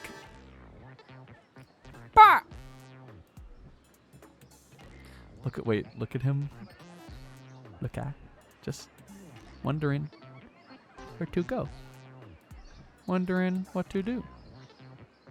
Look at.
I'm batch.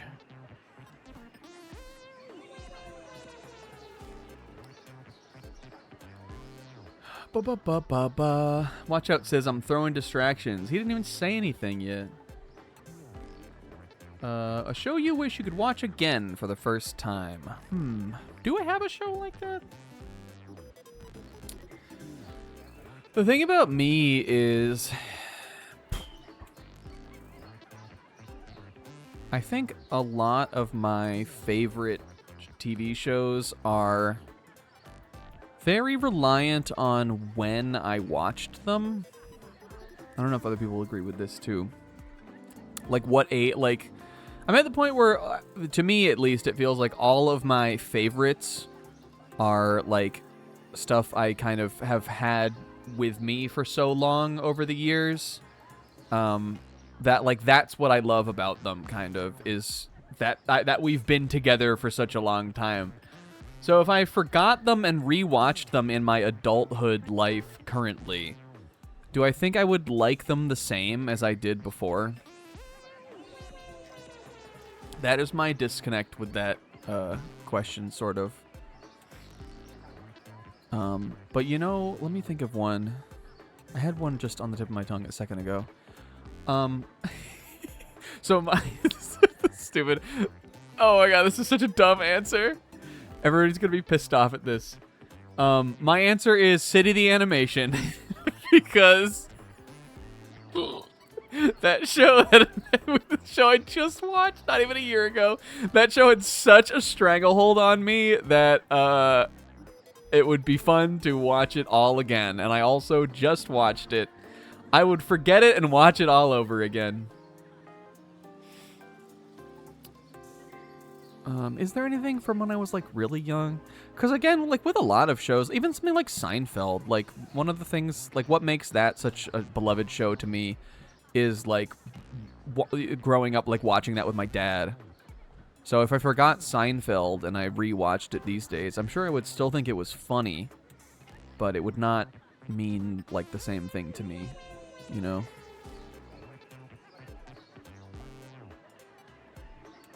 And I'm not like a huge plot guy either. We know this, right? So when it comes to shows, like, you know, like shows that have like a bunch of twists and turns and stuff like that, I think those are the sort of shows that would be fun to like forget forever and then rewatch. I just don't like a lot of shows like that, really. Like, I mean, Breaking Bad, I loved. One of those, like, that could, you know, I'm sure I would enjoy that watching through it again, but I don't think I would enjoy it more. Or, like, I don't know if I think I don't think that the experience of, like, forgetting it and, like, we're going through all the twists and turns again would be that valuable. Oh, he really is shaped like just that hammer, too. His whole, like, torso is flat and everything. Like he's a little handle. He's pretty cute, but that is a little Brudge cousin if I've ever seen one. Even if we hadn't done the whole hammer bit, look at the top of his head. That's little Brudge. It's his little hair. An implicit pact of faith with Lost. The show writers had a plan. Yeah, I guess that's true. I mean, you don't have to get to the end of Lost and be like, what was that? Are you, here's a question. Are you forgetting Lost and then rewatching it with the knowledge that J.J. Abrams directed that 9th Star Wars movie? Because I think that would very much color my expectations going into that show. When Lost came out in like the 2000s, we didn't know that JJ was capable of such depths. Right? Maybe that show was better in the time period it came out. It probably only could have survived there.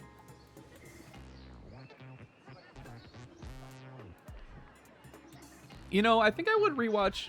I think I would forget and rewatch Cowboy Bebop. Thinking about shows I love. I think that's a show that I watched as a kid, and like the things that I liked and thought were cool about it when I was younger are not necessarily the things that I love and think are cool about it now as an adult. And I know I would still love it if I watched Cowboy Bebop when I was like, I don't know, 13 maybe. And I mean, it's still one of my favorite shows. I rewatch it all the time, and there's always like new things I find that I enjoy about it. So I think that's sort of an evergreen one, right?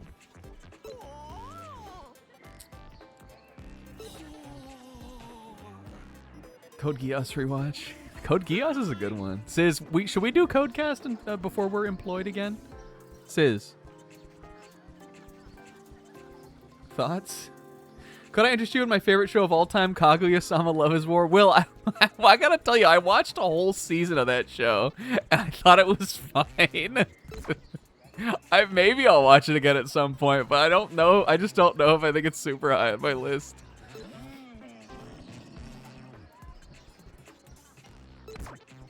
I trust that, like, it gets better, but it's like, do I think it will get that much better for me?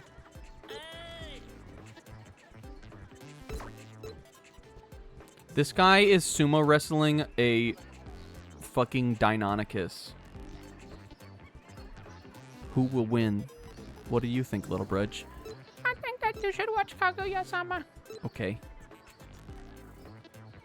Yeah, let's do Codecast. I'm down. I saw people posting about Code Geass recently. It's funny because it's like always the same. It's always the same part of the show that people get, like, new watchers get to, and they're like, people ever liked this? Like, people thought this was peak at any point in the history of the world? And I'm always like, it kind of is peak. It's like whether you know, it's that kind of like something in a show will, whether like when a show does something really dumb, it makes you more into it or less into it. I think that is like that's the breaking point on this like one thing that happens in season 1 of Code Geass.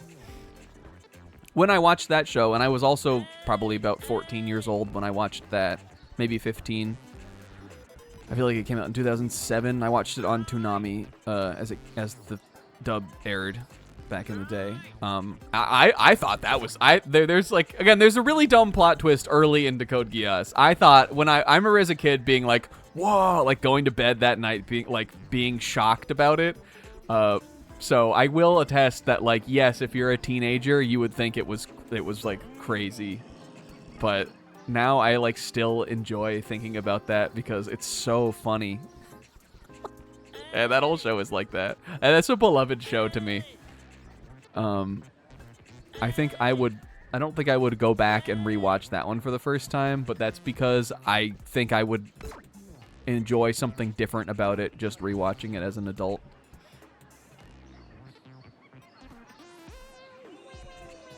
Code Geass is good though. Like I promise it's good. That show is one of the best endings ever, somehow. In spite of it all, that show has one of the most incredible last episodes of any TV show, anime or not, that I've ever watched. It's actually truly a masterpiece for what is such a stupid show so often. I feel like with anime, that is usually not the case. Usually it's the other way around. Where they are like they're really, really great for like the in the middle and then fucking flub the ending. But Code Geass is not like that. If anything, it has the opposite problem. Shall we jump into a level?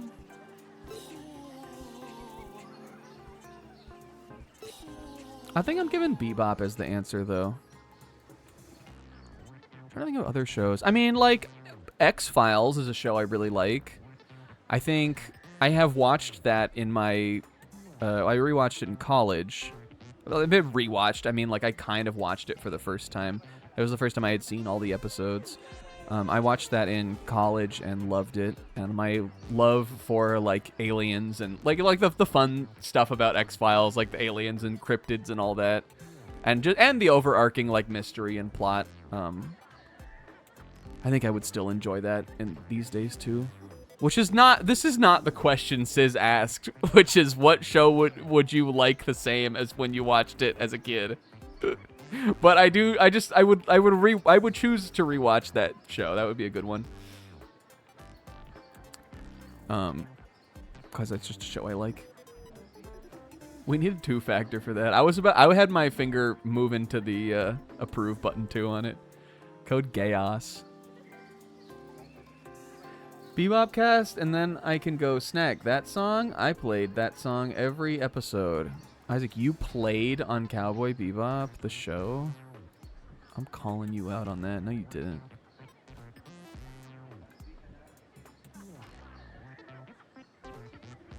I don't think I need to do Bebopcast, though. I've seen it so many times.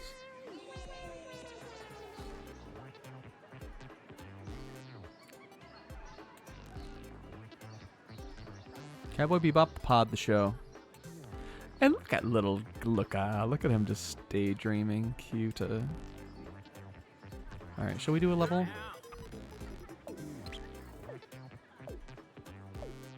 The Mighty King. What the heck?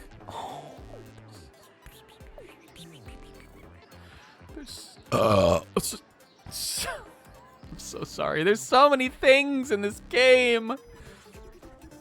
Let's do some cleanup.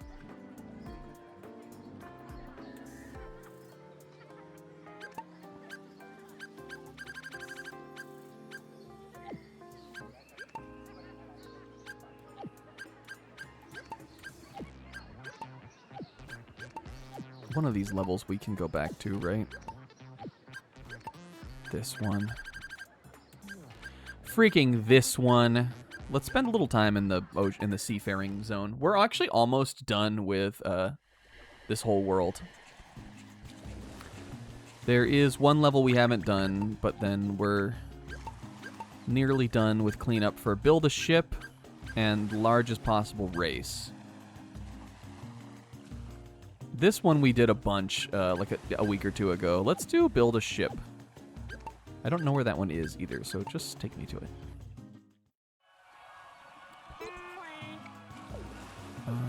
Oh, this is the one where you have to get wood. What do you know? I got wood. In-game. Non-sexual. Okay, guys, I watched another show. Pixel, did you something about Japan?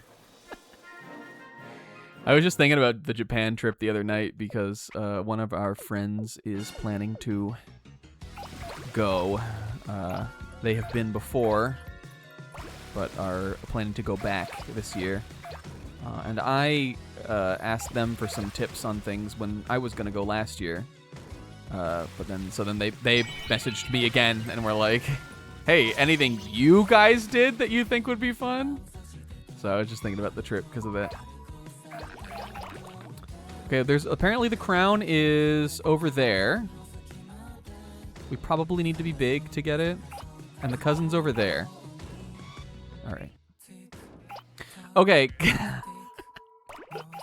Say it with me now, guys. I watched something else. So, okay, so this is before I watched Witch Hat Atelier. Again, it was like Monday last week. I was like, you know what? That shit I was talking about on stream, but that was lame. I'm gonna just pick a show and just like crush it, like in the old days, like I used to. And the show that I picked was a anime that I remember. It ran through last year and ended, or ran through the end of 2024 and it ended early last year, in like the spring. If you've heard of it, I wouldn't be that surprised. I had seen people posting a little about it when it came out, and then also recently because it was up for one award in one category at the Crunchyroll Anime Awards, and I saw some people kind of getting heated about that. But the show is, and I mean, if you all right, here's what I'll say. If you have heard of it, that's awesome. If you haven't heard of it, Will or anyone, don't go to behind the voice actors right away and start looking at shit about it. The show is called Orb. Orb, specifically Orb on the Movements of the Earth, is what this show is called. Which I watched because, again, like a lot of people were like, this is one of the best shows of this last year. I cannot believe this is not up for Anime of the Year or something on Crunchyroll. But then that jogged my memory. I was like, oh yeah, I remember seeing people posting about this. Now, sort of the opposite direction of like Witch Hat Atelier, the other show that I watched this last week. Orb, I remember seeing about, but unless I had been in this anime watching mood, I don't think I would have ever picked this show up and watched it, because the big downside to this show is that it is sort of ugly. This is the only negative thing I have to say about it. It's a Madhouse production in the modern day. Madhouse, which is sort of like a shell of its former self as a studio. The vibe I got of like the style of even, it's based on a manga. The style even of the manga is just sort of like the character designs, just they're supposed to look very, very realistic. And so the style, like, I just don't think like anything about it lends itself super well to like very visual like anime like goodness stuff. But also it was animated by Madhouse, and Madhouse suck. Now they used to be goated, they're not anymore. But I definitely still like 100% recommend the show. It doesn't, that part of it, I promise you, doesn't matter that much. So much of it is like the most life-changing dialogue you have ever heard, and you're just like, you know, reading the subtitles anyway. So this is the sales pitch if you don't know what this is. So this is the show is set in like 15th century Poland, but it's sort of like not really real. It's like a soft fictional version of Poland, but it is supposed to be Poland, but it's historical fiction. The characters are not like real people, and it is this tale of like, oh Jesus Christ, how do I get this? Steeder's eye. Pixel, It's right here. The story I would describe as like a tale about sort of like what it means to be human almost. What it means to like the beauty and power of curiosity, of like believing in something, of like finding a purpose in one's life, and just like all of like the affirming like beauty of just like humanity and like the world and like the like marvels of just like intelligence or like progress or like anything like that. Very like heady and very like sort of existential in a way. And it's all framed through the lens of people who, again, in the 14th century, a group of people over like a generation trying to prove the existence of the heliocentric model of the solar system. That is my pitch for the show. Don't look up anything about it, but if that sounds interesting to you at all, I recommend it super heavily, super highly. I really liked this show.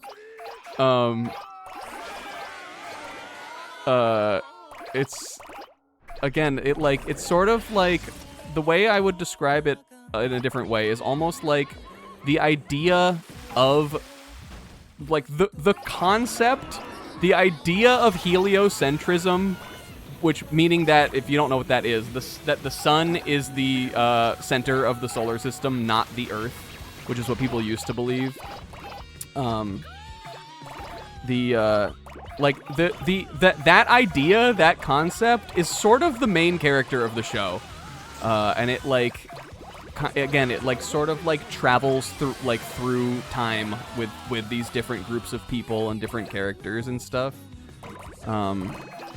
And I just thought it was like just a really interesting concept for a series, and again, just like beautiful in a number of ways. Say that again. I don't remember what I said.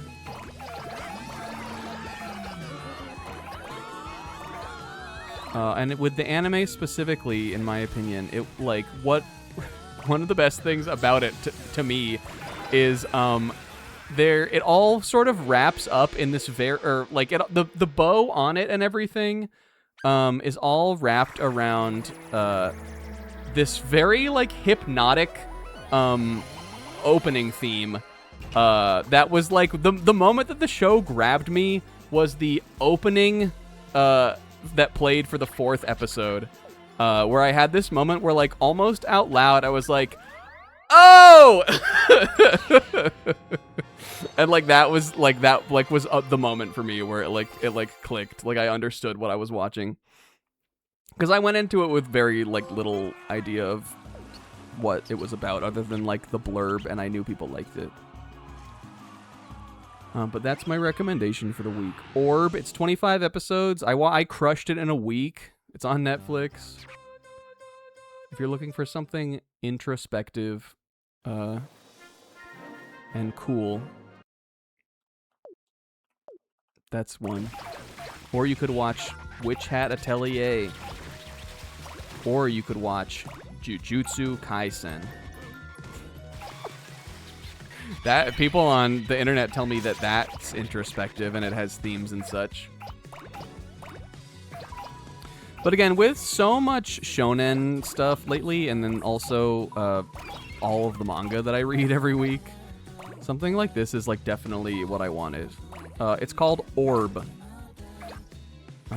Orb on the movements of the Earth is the subtitle. Yeah, is heliocentrism not the way it is? Well, if what you have to do, Sis, is you have to kind of like accept the layman's definition of the solar system. We all know the actual model we should all be adopting is concave Earth, but in 1400 or in 1400s fictional Poland, they weren't ready for concave Earth yet. My favorite character on the show, which is not a spoiler because he appears right away in the show, he's in the first episode, is the like the sort of the main antagonistic force is, again, the part of the world they live in is not ready for this shit yet, and so the church is like against the people who are, you know, studying and believing in heliocentrism. And the best character for my money is this sort of low-key horrifying church inquisitor that is voiced by Kenji Rotsuda, and he was great, and that was my favorite character. But there's some other good characters in it. What's Gojo's voice actor's name? Yuichi Nakamura, he's in it. There's some good, yeah, that's who he reminded me of, because here's the other thing, idiotness, is, like Les Mis, the show takes place over like 50 years or something as it goes, and he like it's very much the same kind of like, oh, he keeps getting dragged back into this like this thing like keeps popping up like it's almost fated to him, you know. And I mean, and I love Les Mis, so like that definitely was part of it. I definitely had that thought that he was like Javert as I was watching. But that's all I want to say, because there's some very, you know, there's some surprising things in the show. And if you don't watch it, that's fine. I feel like we're doing worse this time than last time. And where the fuck is this cousin? Isn't there supposed to be another cousin? The way you phrased their beliefs made it sound like heliocentrism was wrong. No, but the point of the show is that at the time it takes place, it's about 200 years before heliocentrism was widely accepted as the proper, you know, model of the solar system, which was in like the I don't know, not the Enlightenment, the Renaissance. I think Galileo, or I mean like Copernicus, I know started it. He like popularized the idea, but I think Galileo was the actual one who was like, guys, can we stop fucking around? The Earth is not the center of the solar system. We all know this. And they were like, all right, Galileo, whatever, man. That doesn't happen in the show. That happened in real life, I think. All right, Galileo, I guess, dude, but we all know it's actually concave Earth. And he was like, all right, we'll call it even on that one.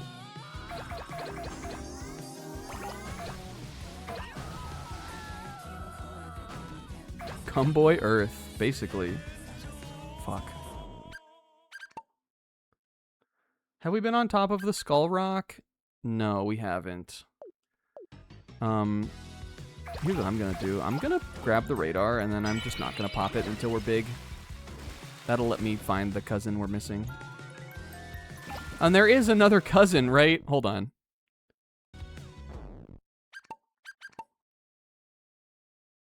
I'll make sure I haven't got everything, and I just wasn't paying attention. We have all the crowns, I know. Yes, there is. And we haven't gotten S rank yet. Well, it seems like there's a whole level, Sizz, about getting on top of the Skull Rock. But I guess there could be something up there in this one too. There's one we haven't done yet that I think that's the deal with.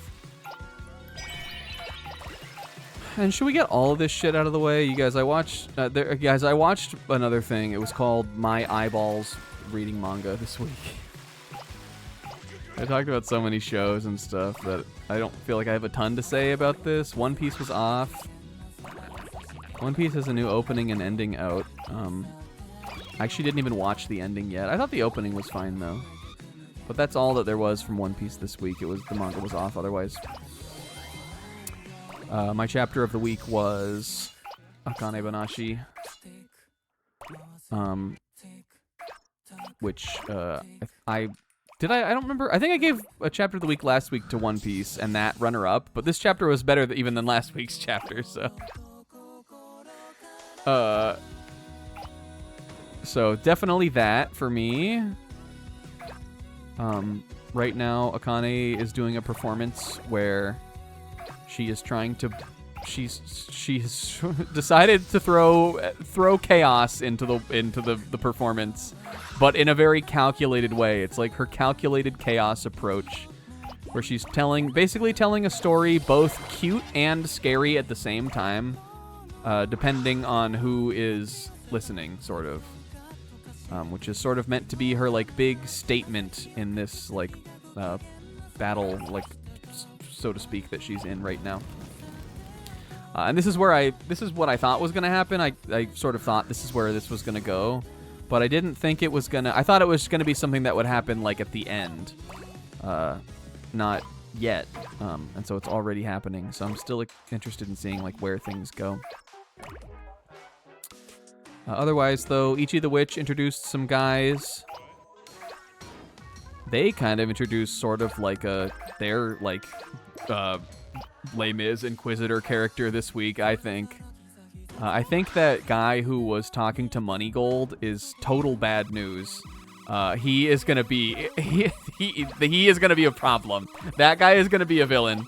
But I don't think that all of them will. I think that the two guys that we met first, I think that they will be good guys.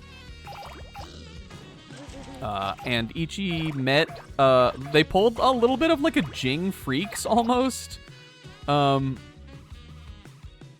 no, I meant, not Jing Freaks. They pulled a little bit of like a Hunter x Hunter kite here a little. Where a character who was in the first chapter only, who I didn't think we'd ever see again, he came back and he is in the plot again now. So that's interesting too. Again, I didn't expect at all. Someone Hurts was cute, and Alien Headbutt seems to be in a somewhat of a precarious place, because we just learned the table of contents for that batch of series that it was a part of, and it doesn't seem to be doing too good. Though I think it was at the top of the pile at least. But I still think it's fine. I thought that the chapter was fine today. I like the sister character. She's cute. Yeah, Someone Hurts did do a chapter 1 callback. It was a callback week. Snack, where is Javert on your funny characters tier list? Well, Javert is my favorite character from Les Mis. I would imagine not an unpopular opinion. Was that the cousin? Yes, but we have that cousin already. There's two. This one we got like the first time we played this level. The other one, I'm saving my radar until I'm like mega big to pop, because I truly don't know where it is. It's probably out in the water somewhere. But he's pretty funny, Isaac. His whole life sort of was in service of getting owned. I love a character. This isn't really how Javert is. It kind of is. But I love a villain who at the end, like, I don't know. You guys should watch a little show called Orb on the Movements of the Earth. I don't want to say too much about it, because it's like that. I don't want to give anything away if you think you might watch it. If you don't, then you probably didn't care anyway. So I don't have to say it. Yeah, Someone Hurts was also alive. The cover page was basically a thing we've been making jokes about all week.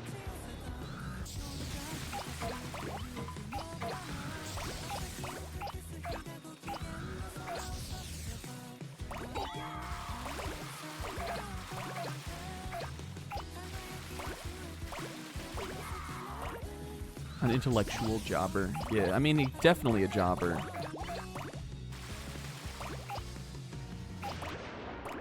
But it's like themes and such. Ironic.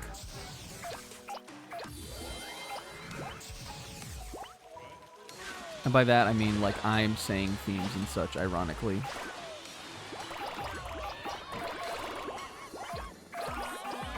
I think themes and such is like really funny. Like it's just who like the person that coined that hilarious. That's like one of those things that just like instantly will stick into the lexicon of weird salty fandom people on the internet forever. But make no mistake that I definitely 100% think that if you are saying themes and such to like negatively describe a piece of media, you need to like read a book or something instead. You need to slow down. It's if you're saying themes and such in a joking way, hilarious. But if you're saying it in the way that you would like describe something as like slop, like the author made this emotional so you would cry, like slop kind of thing. That's when I'm like, you need to calm down.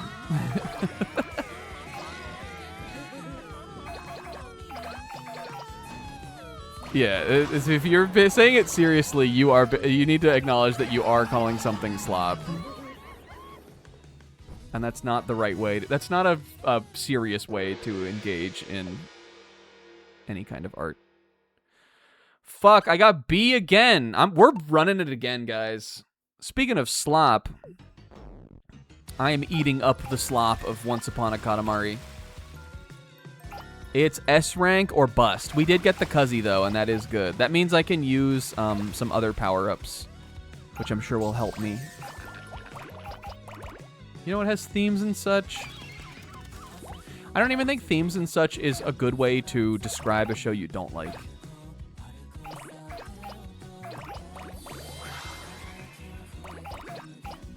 Unless you're like describing something like really like preachy and hack that sucks. But my personal charitable good faith interpretation of art is that most of it isn't actually like that.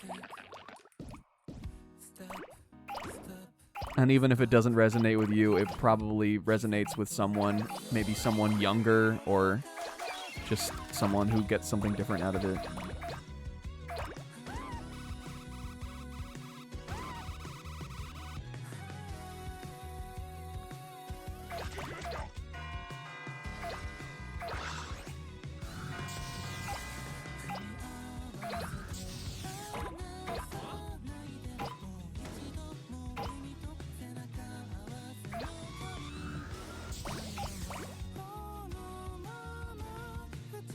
This song is nice. This one's called Skyscrapers, if you want to look it up.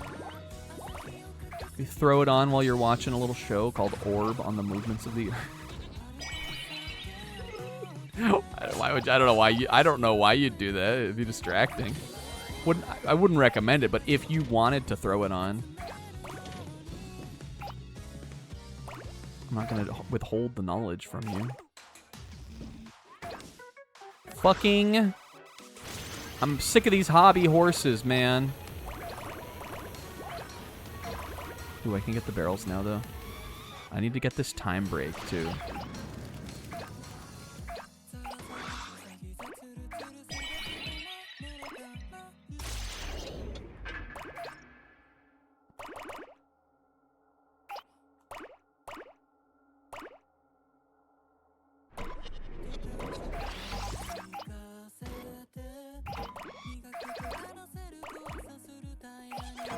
Barrels.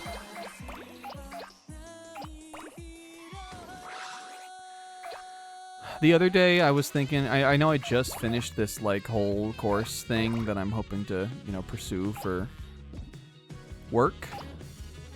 But when I was at dinner with my family the other day, my sister was telling me about this service you can hire.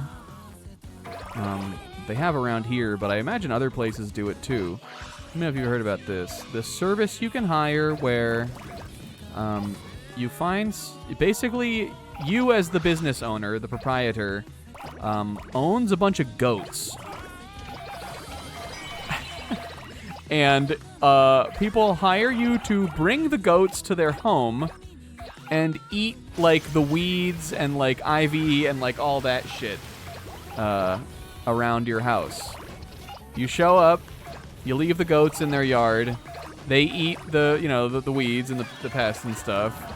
You show back up, load the goats into the fucking goat jeep or goat van or whatever, the trailer probably that you bring them around in, and you go home.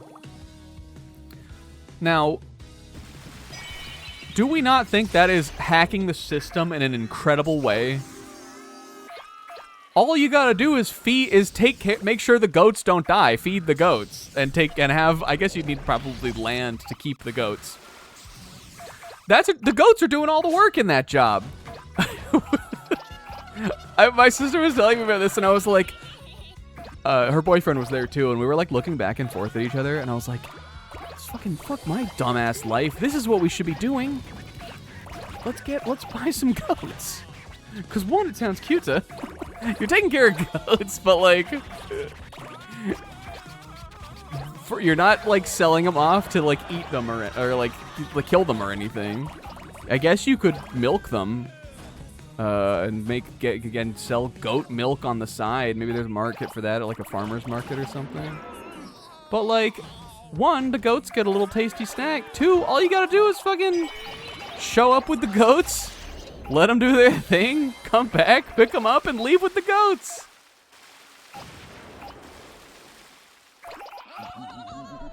So I don't know. Does anybody want to get into that with me? It could be cute. How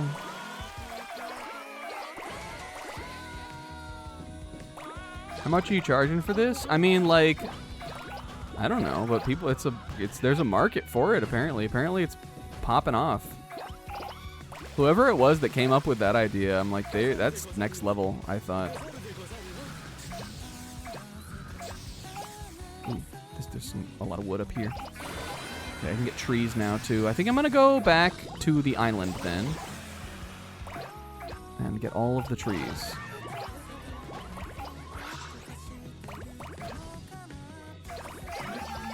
You leave? No, you leave the goats, Some places leave them overnight, but I think you can also do like a one-day goat.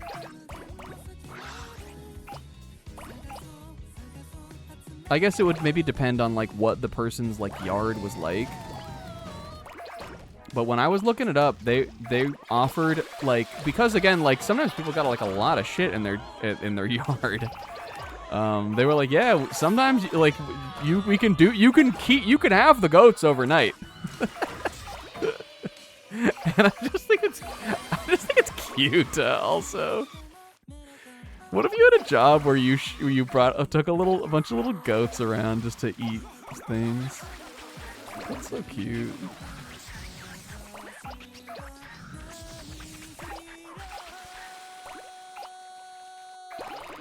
I guess like you probably like realistically you probably would already be like a farmer, or you'd have some level of experience with animal husbandry. But I feel like when it comes to like the accessibility level of that, I gotta think goats are easier to take care of than a lot of other animals. One, they can eat like anything, kind of. I feel like they're fairly hardy little critters compared to many. Yes, I did it. I achieved the S rank. Niamo, we're going home.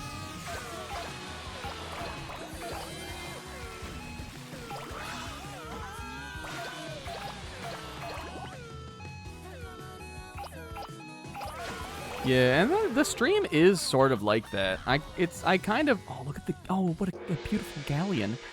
I really, at this stream, I am the goat herder. Or maybe I'm the single goat and you guys are the herders.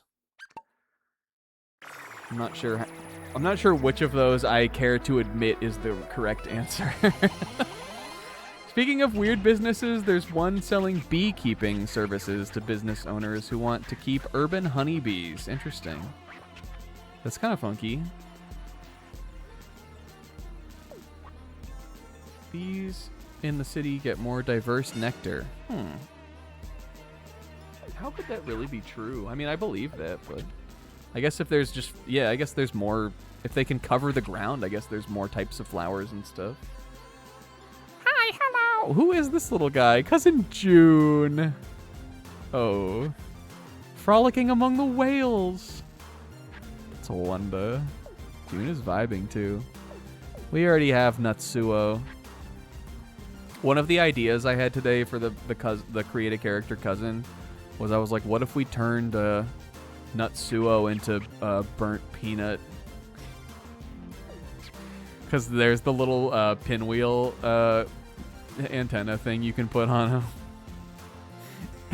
And there's the little, like, there was something else I looked at that I was like, I can make a burnt peanut with this. And then I realized I am, in fact, a couple days beyond 34 years old. And I'm not making burnt peanut on Once Upon a Katamari for the stream. That's where I draw the line.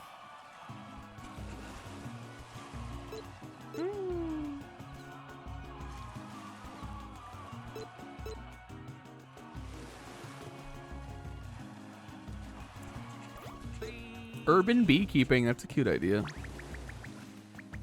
I get like bees on the top of like multi-floor like office buildings in the city.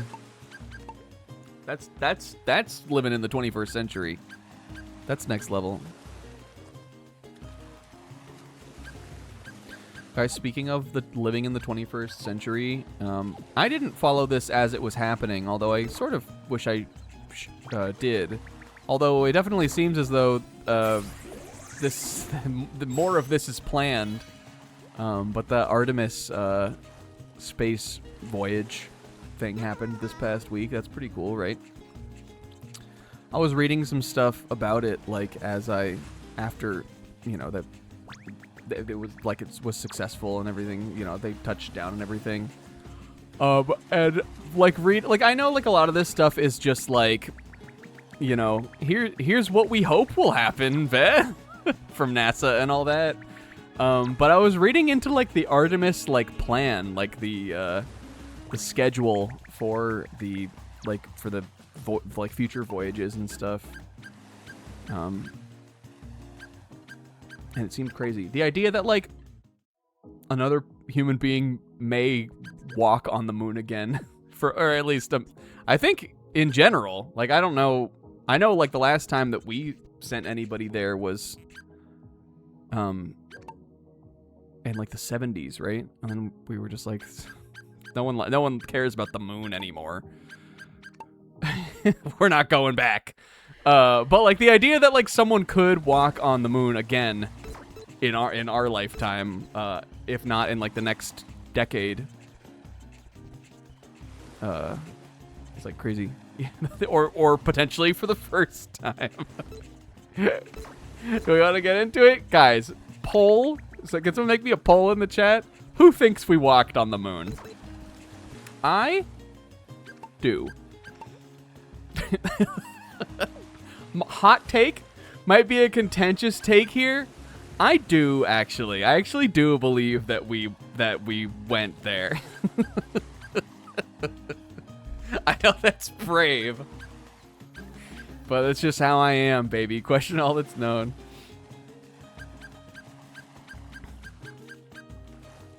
That show Orb, that sort of is a show about questioning all that's known.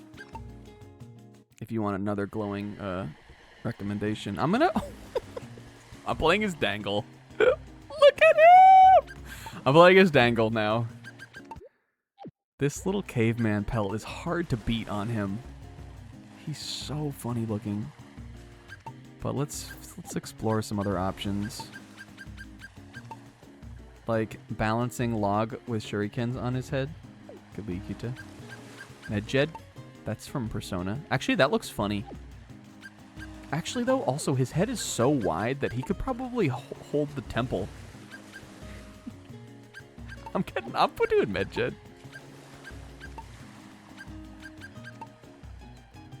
This is a cute one too. I think I want to. Sorry, Jesus.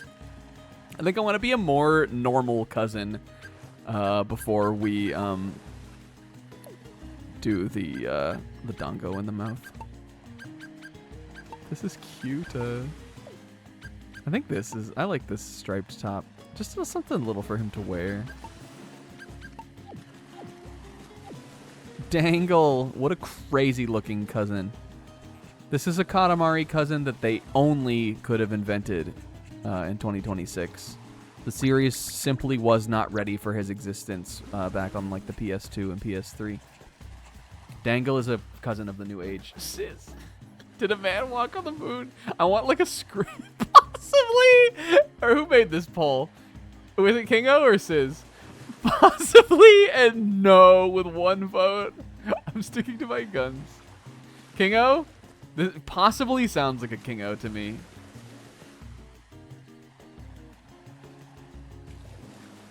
Who else? What of my other mods are in the chat? Will could have made it, I guess. It reads like a Kingo. Okay, it was Kingo. They're doing the poll in the in the Celtics locker room. I saw when you guys were talking about that the other day. Someone screenshot this, please. Okay. There are some conspiracy things I believe in, even if it's just for like just for fun, kind of. That's not one of them. Just my own personal preference. Not one of them. Okay, is this the race one? The race was shrimply amazing. This is one of my favorite levels on this game. Okay, so we need to get the last cousin on this one, and we need to get an S rank. What are you a denier of? Question of the day, what conspiracies do you believe in? Like, for instance, mine. I'm saying it. Mine, and I think this is probably one of the safest conspiracies out there. JFK assassination. I think there's probably my own personal thoughts, probably some foul play going on there. I think like real person conspiracy, that's probably the only one I really believe in. But there's, again, like if you've ever been down the rabbit hole, and everyone has at least once, there are just so many inconsistencies to the story, and seemingly just so much, like, you know, it just feels like there is motivation from like whatever side you believe like really did it, who had a hand in it, or if it was like a coordinated thing, or, you know, whatever.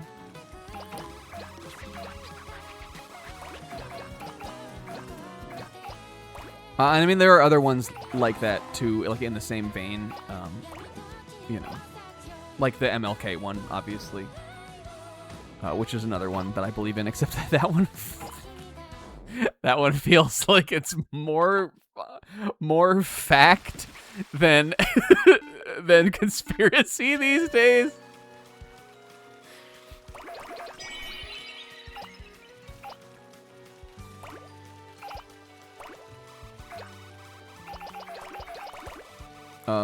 And I believe in Bigfoot and aliens, and I don't intend to divulge the extent to which I truly believe in either of those things. Because personally, I don't think that is the point.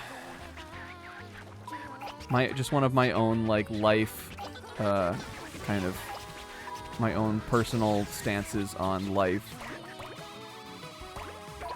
I think there's a level of magic to believing in that kind of stuff that one shouldn't question, you know?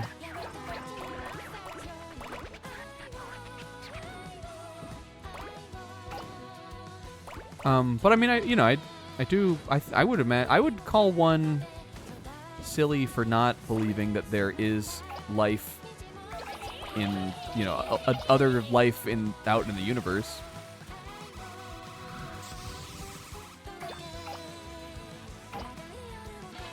I just think that when it comes to alien stuff, the problem with it, again, like on an intellectual level, the problem with it is that it's a bit of a nothing ever happens burger. Or even in, like, current day, when people keep promising that we're gonna, like, get disclosure and stuff like that. You know, it just feels like we don't, sort of.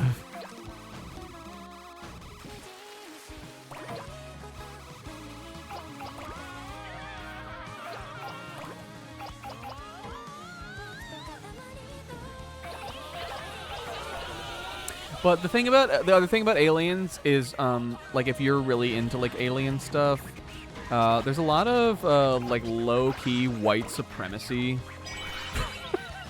whether intentional or just sort of like accidentally fanfictionally like kind of like weirdly like low-key racist about it, and that stuff I don't fuck with. That's like a lot of the like early like kind of your like sort of classical alien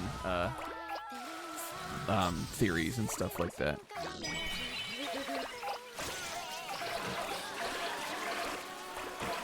I think the idea of humanity contacting alien life is at its most interesting when people don't start like,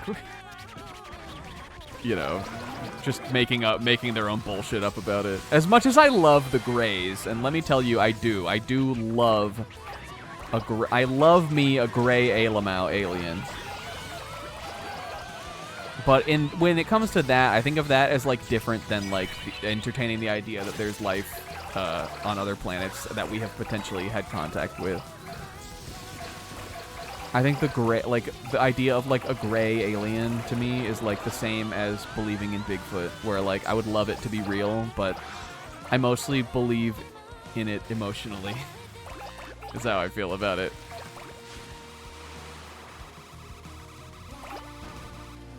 I heard someone describe believing in Tsuchinoko once on like social media. Tsuchinoko, which is a Japanese cryptid, a Yuma, as believing in them emotionally, and that like fucking like a rocket into my psyche lodged itself in my brain. It was just like the perfect of a phrase I had been needing my entire life to explain like why I love Bigfoot and like stuff like that.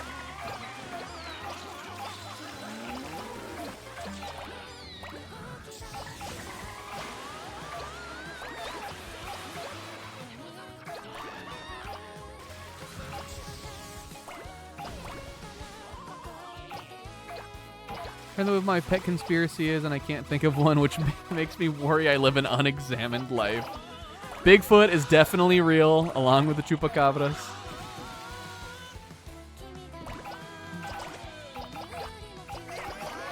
I also think I believe in just like a general level of sort of uncontrollable, unexplainable, untested spiritual awareness. So like similar, it's sort of similar to ghosts, but just like some people who have that sort of perception for like the unexplainable, or like some people I feel like are just magnets for like weird things like that. Like for instance, my mother. I wish I interpreted her fucking abilities, because I've never even like thought that I encountered like a ghost or something like that. And my mom is like a little woo-woo. She's not like she's not into like astrology or any of that stuff. But she instructs yoga. She goes to psychics. She does ayahuasca sometimes, not regularly, but she'll do that sometimes. She's a bit woo-woo, but I think there's truth to it, though. I think that like I personally believe she has some kind of sensitivity that not everyone has. Look at these whales. We crushed this one also. 40 seconds left, and I don't got anything else to roll up. I've rolled it all. Can I get this big turnip? But I kind of fuck with that. I believe in that.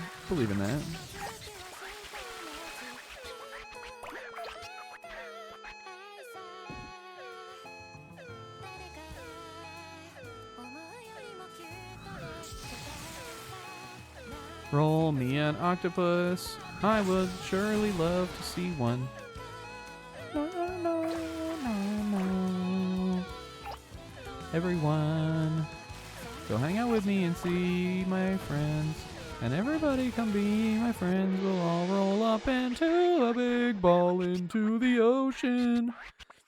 And look at Dangle over there, just... I just wanna...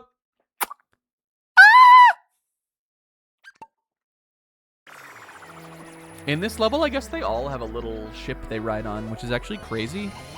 We played this as the ninja guy. I believe in the Kraken. Insane. We played this as the ninja guy last time, and I remember he was on a little paper airplane, and I wondered if they would all be on a paper airplane, but they're not. Dangle's on a little UFO. Oh yeah, no, but I do. This is definitely. I mean, a lot of this stuff has been disclosed, like unexplainable aerial phenomenon and stuff like that. Definitely exists. It's just like what caused it, you know? Hello, hi. Like we've never gotten. Oh, cousin Can. This is an old one, but a cute one. And they were in the whirling in the whirlpool because their heads spinning around and around. It's just like, from where is that unexplainable aerial phenomenon coming from, you know?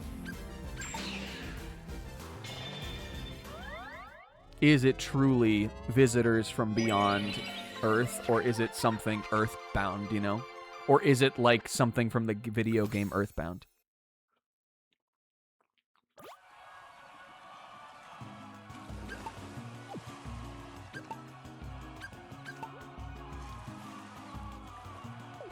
I believe in the Kraken. What the heck? Where's that cousin? Where did I miss him?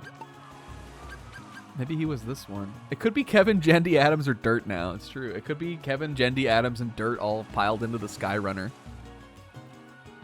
Do you know? Zebra in other people's chats. Though I'm calling Zebra in other people's chats on this one. I do not believe that Zebra believes in the Kraken. I guess I do believe that there could be a really big ass octopus, but not that big.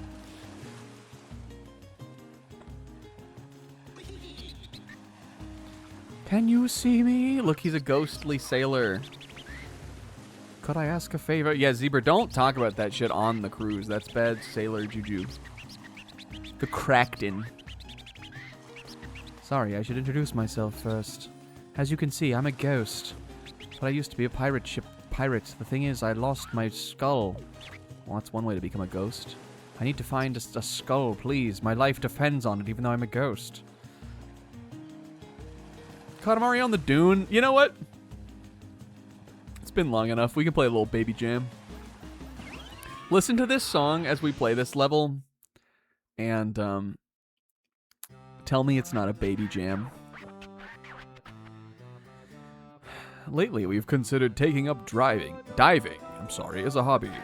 We wish to frolic among all those underwater sea bubbles. Maybe, mess around with a kraken a little bit. Maybe get tugged off by a kraken. Right, Dangle? A sunken ship on the ocean floor? Katamari, roughly the size of the lost skull? You can do that, Dangle. Easy. It's a roll in the park for you. Oh, shit. I never talked about the stream title. Does anybody know what it is? It's a reference to the Big Lebowski. And I'll tell you how we got there. I was thinking about, like, something came up into my mind about, like, how the prince rolls the Katamari. And there's a scene. It's the scene where they were going to kill that poor woman. It's all that same scene. There's a scene in Big Lebowski where Walter finds out they're scheduled to play in the bowling tournament on Saturday, which he converted to Judaism because of his ex-wife, and he now observes the Jewish day of rest, Shomer Shabbos. But there's a line where he goes, Donnie, Saturday is Shabbos, the Jewish day of rest. I don't cook, I don't clean, I don't drive a car, I don't ride in a car, and I certainly do not fucking roll! And I was like, what if the prince wouldn't roll because it was short Shabbos? I was cracking myself up thinking about that. We're turning off the size indicator. King!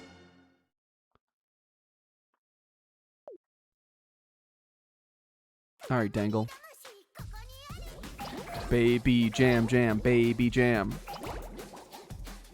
This dude looks hella weird moving the Katamari around up close.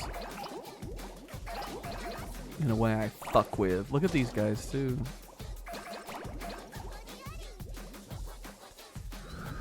So anyway, what if the prince observed Shomer Shabbos? I wanted to make that the title last week, but I didn't because it was Easter. And wow, there really should be no confliction there. I just felt it would have been a weird thing to call.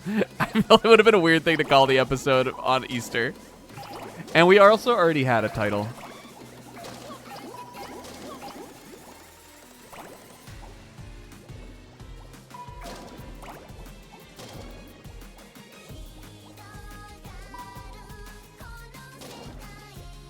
Yes, I love this guy.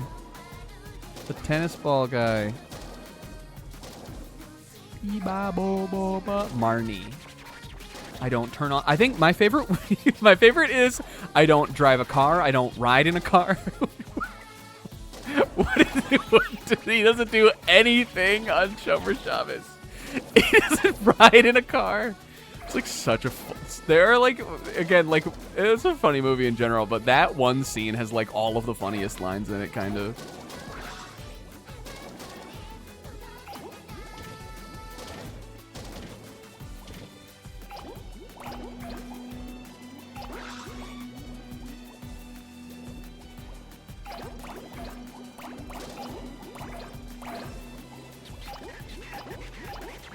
Marigold.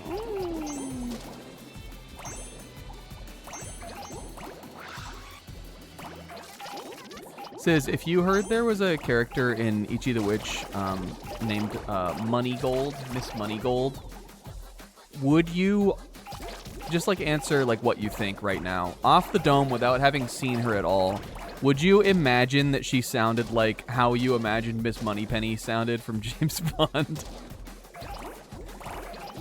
Like an old English nanny?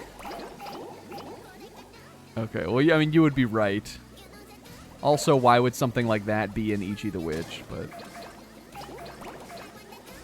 okay, here we got the second crown. There's the present off the anglerfish.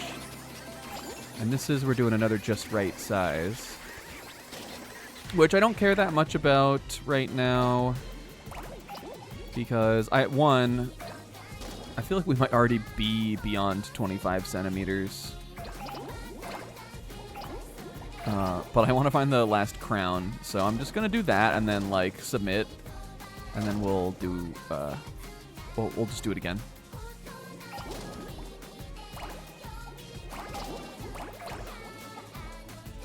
Swolts. What are we thinking, guys? Baby jam? Hello, James. That was one of my favorite bits from that playthrough. Sis thought if you guys didn't, anyone who wasn't at the GoldenEye 007 stream playthrough that Sis did like 3 years ago, he hadn't seen a James Bond movie. And so when we described Miss Moneypenny, just off the dome, he made her like, "Oh, James, you've got to go." Like he was like, "Hello, James." He made her like a British nanny with like Miss Money. We were like, he's like his secretary, Sis, and he was like, "Oh, okay. Hello, James." We were like, no, Sis, like she's like sexy though, like she's a sexy young secretary. He heard Miss Moneypenny and he shot off with it.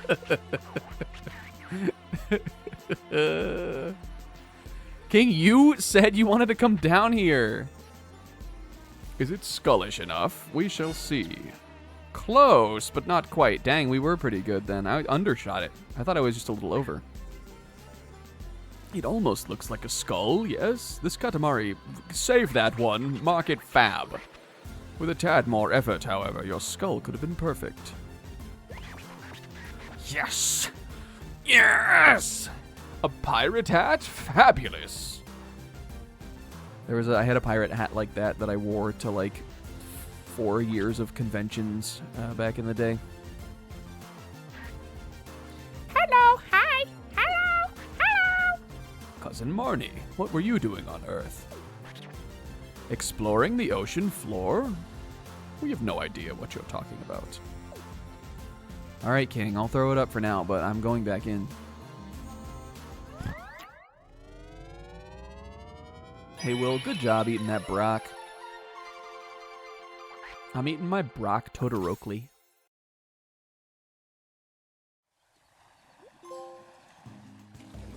Hooray, I think we should be done with Pirate World now, though. Is it going to pop me another trophy?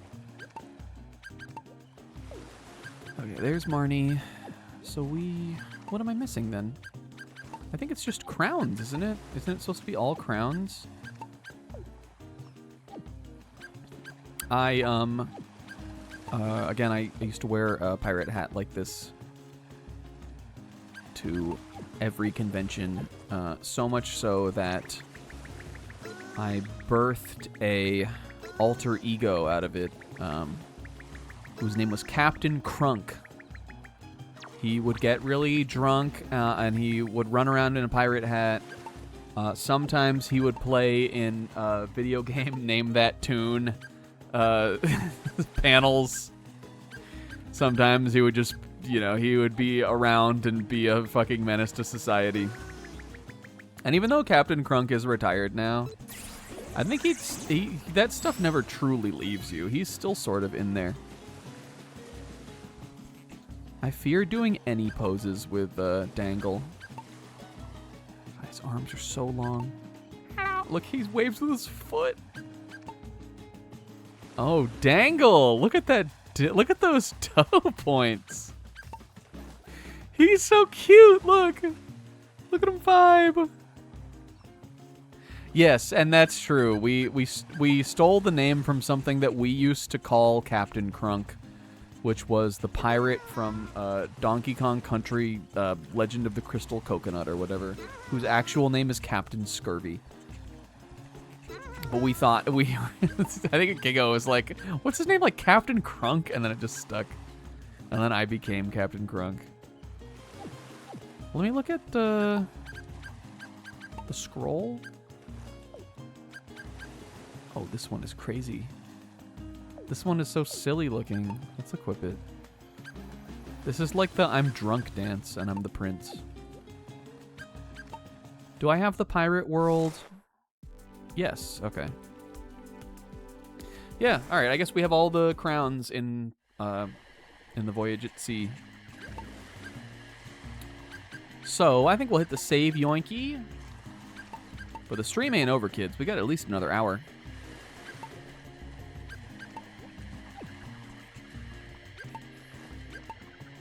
Okay, but let's look, let's look at our progress. Let's start with this one, because Edo is clearly not done. American Frontier, totally done. Jurassic Period is done. Ice Age is on the way. Stone Age. This one I know we needed a bunch of cousins to do, so maybe I'll go check my progress on that. Egypt is on the way. I might go do this one next. Greece, at least for now, is done. This one is done. And again, Edo is looking good. It's just that there's a bunch of levels in this one. We have a bunch of them all completely done, though. I wish it showed you rank on here, because that's something else, too. But I don't know if there's even a trophy for getting all the S ranks. So even though I kind of want to... what am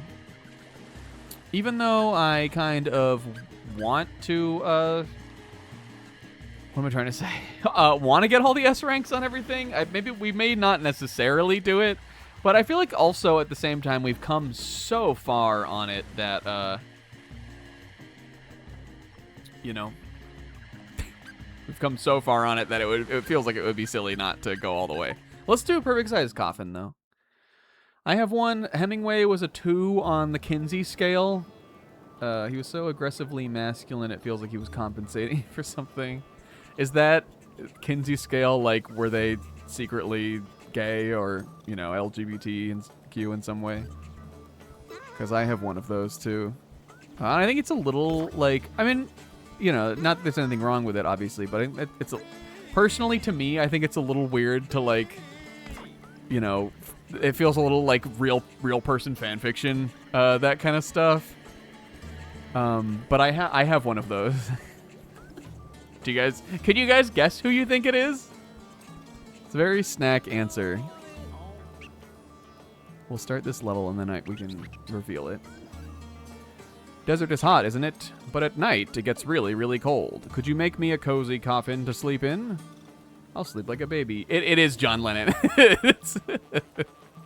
I think, well, actually, this isn't even think. Yoko Ono talks about this shit all the time. But even, like, way even before, like, this new era, there seems to be a lot of evidence that points towards that hypothesis.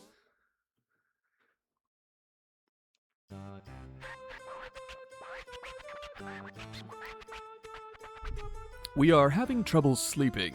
It sucks. How about you, Dangle? Are you slumbering soundly? We're gifted and talented. We really are. Lack of sleep has no effect on our productiveness at all. We can still play around a lot and indulge in tasty food. We can even frolic with our neighborhood cats. That's adorable, King. We need more of that and less destroying the universe. This is how hard we've worked. No wonder we're so popular. You want to be popular too, Dangle? Dangle, I think you can make it, man. You've got the look. You've got the X factor. In that case, show us a dazzling Katamari right now.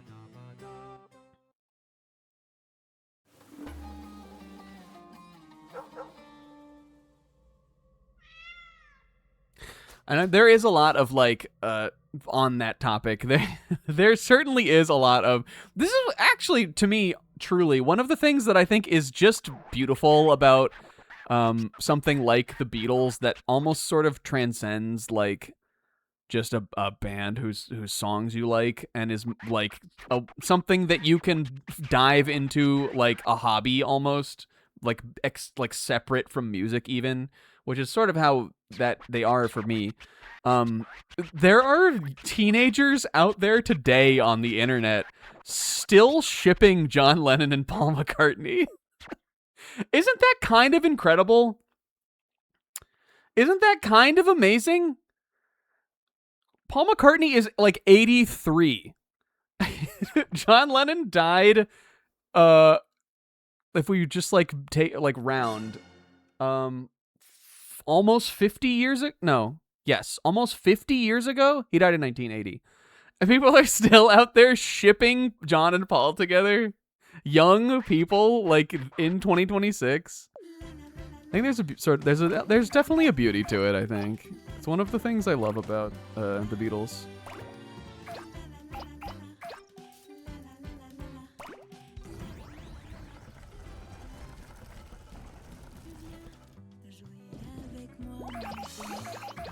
But that element of, like, was John maybe bi, you know, or just pansexual or what, you know, there's probably not really words to describe it, but not completely, like, straight.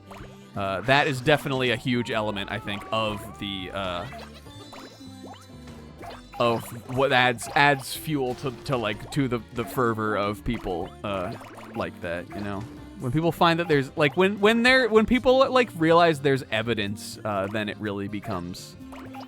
Especially with like, John Lennon, who, again, died in 1980, to the point where it's, like, anything that is true about him has, like, been told by, told differently by different people. So there's that element of kind of mystery to it also, considering he's not, like, still alive. He can't say anything about it, anymore, you know? It just, like, adds to kind of people's imagination and just, you know, intrigue into the whole thing.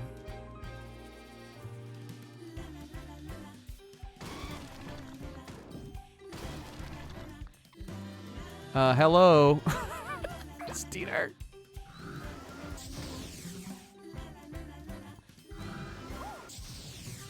Okay, I'll take it. We're back in this tomb level. And we're rolling another just right Katamari.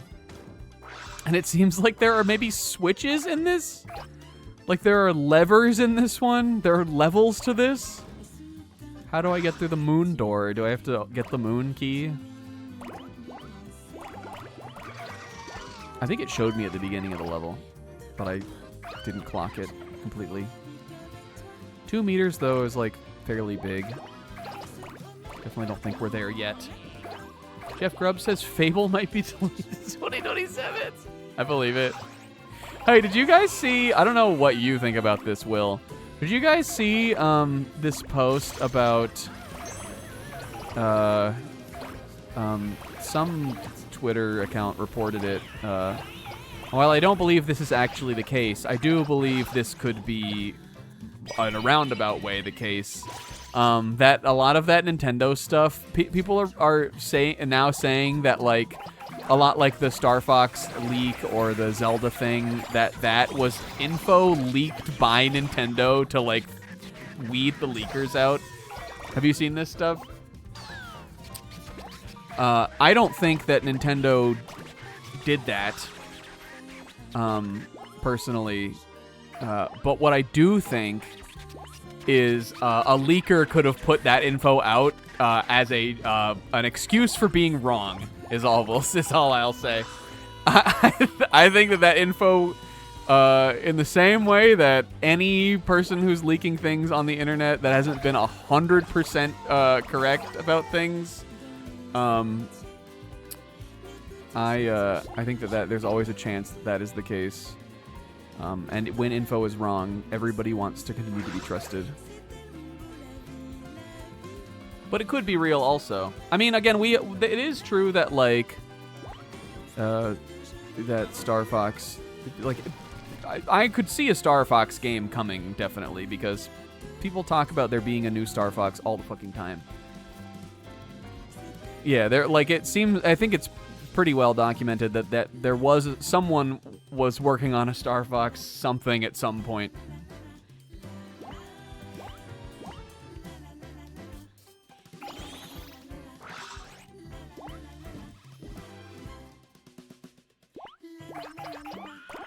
The Star Fox racing thing was Rogers based. Fucking Rogers based. Alright, we can go through... Have I been through all the moon doors? We haven't been... Sun door.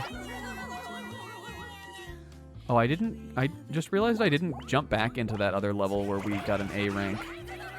We should do that. The skull one. I'll go back there. Remind me to go back there?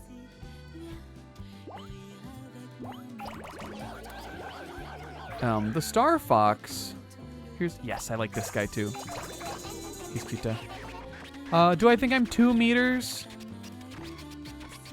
We're taller than these people. I'm locking it in. We're making a sarcophagus, right?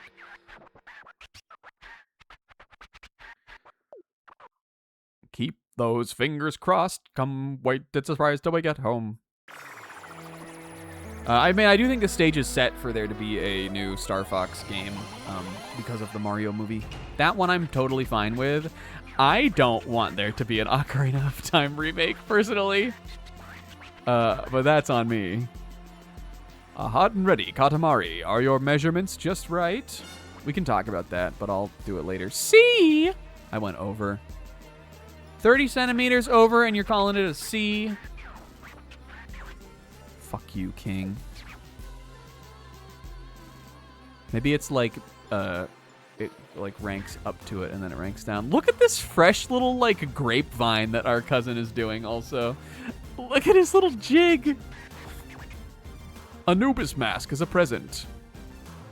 From this we feel a mysterious aura. Yes, yes. Hello. Hi. Hello. Cousin Peso, what were you doing on Earth? Listening to music? Groovy. That's fabulous. Maybe we'll play as Peso next time. Yeet! Hooray!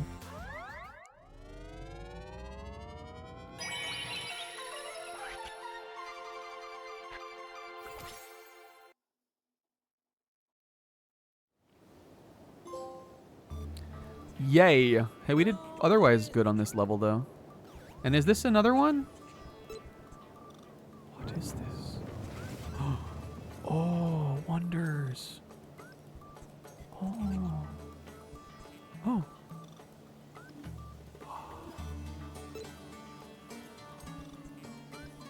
I saw something so beautiful today. La la la la la la. Well done, Dangle. You did it. And that's where Dangle's chapter ends.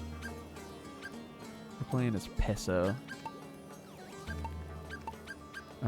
What should we have him wear? Maybe, oh, you know what? This is cute for him. We haven't really worn that yet. Or maybe Pirate? Pirate looks sort of silly on his weird head. His head is so distinct that I feel like we might even just leave him domeless here. Oh. Shades are good for him, though. Let's do shades and the cowboy gear. Is this guy supposed to be Beats by Dre? He looks a little Beat-esque. I'm not sure what he's supposed to be. He's very... Get it. Get it. Yes. Yes. Yes. He's... I mean, this cousin is definitely from the old games. He is at least in We Love Katamari. So I think he's just sort of a goofy little looking guy. I don't Beats by Dre wasn't even out yet when that game came out.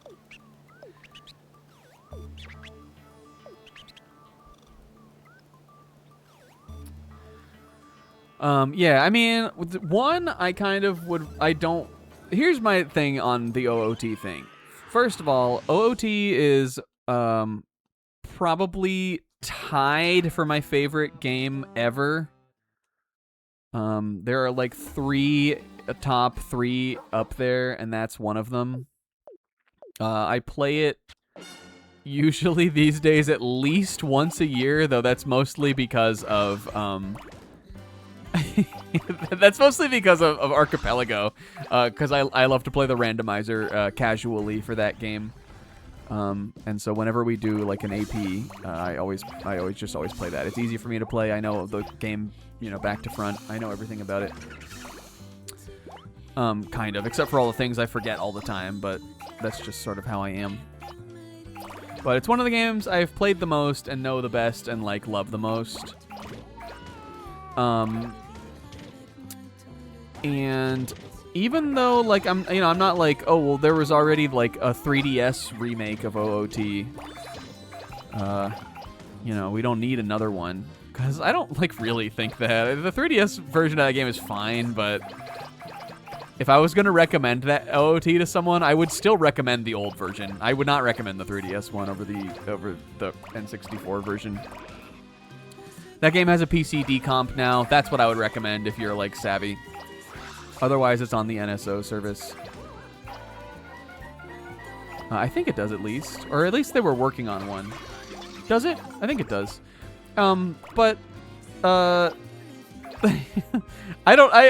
It's sort of twofold, my reasoning for like not wanting this. One, this is the reasonable reason. I don't think there's much wrong with OOT. I'm not saying it's not dated in some ways, because it definitely is. But like the style of Zelda that it is, the more kind of, story focused is the wrong word, because it still has like a Nintendo story at the end of the day. But the more like, like dungeon to dungeon, sort of more kind of linear focused Zelda game like that 3D Zelda, doesn't exist anymore. I super don't want an Ocarina of... I super don't want, like, something that is even sort of like Breath of the Wild wearing Ocarina of Time's skin. I don't personally believe Nintendo would go that route with a remake. I think they would probably just, like, clean up, like, obviously, like, make it, be like a graphical overhaul kind of thing. which certainly you could do with that game. It's not a very beautiful game visually. It's got bad textures and it's chunky and blocky, and it's an N64 game. It's beautiful in other ways. It was beautiful at the time. It blew my mind when I was a kid, but you know. But like, I just don't want them to fuck with it, you know? Like, I'm at the point where like that is one of the video games that I just feel like I'm so content with that a remake is just gonna cause me stress more than anything. If it got announced, I would say I would outwardly lie to you guys on stream, and I would be like, I'm optimistic about it. Or like, if I didn't think it looked good, I would be like, I don't really, one way or another, I don't really care. But if it does come out and that is real, don't believe me because I'm lying. If I didn't think it looked good internally, I would be so like I would have that like that irritation when you know that something is wrong and you can't fix it. And like, of course, obviously, there is the chance that something like that could be amazing. But to me, I don't feel like I need a new version of something like that to be amazing. So the worst that could happen is me hating it, and the best that could happen is me being like, all right, cool, it's fine. That's pretty neat, I guess. Like, that's the best one could hope for. Here's the less reasonable reason I don't want them to remake OOT. I don't want to hear people talking about Ocarina of Time anymore. Like, I'm sick of it. It's an old video game. Sure, it has some problems. I don't want to hear anyone say it was never good. I don't want to hear anyone say... I no longer want to hear opinions about it. I'm sick and tired of us debating on, like, the quality of it versus other Zeldas versus other games, whether or not other Zeldas are, like, better than it or worse than it, or it's better than any other game. Like, I just don't want to hear anyone talk about it like that ever again. I'd love to hear, even all of the amazing things that can be said about OOT that I could say, or someone else who loves it could say. I just feel like it's been said, man. Like, if you think it's great and you love it, we know, because it is. And if you have critiques, we know, man. We know that too. If there are things you hate, if you think it's close to a masterpiece but flawed, listen, man, we've heard it. Like, it's one of those games, yeah, like FF7, where it's just like everything that can be said has been said, and I don't want to hear about it anymore.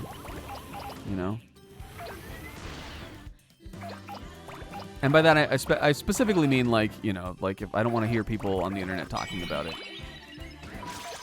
If I had a friend or someone like Sizz, who hasn't played the game, and they played it and were like, hey, here are the things that I loved or didn't like about it, I would be excited to hear that.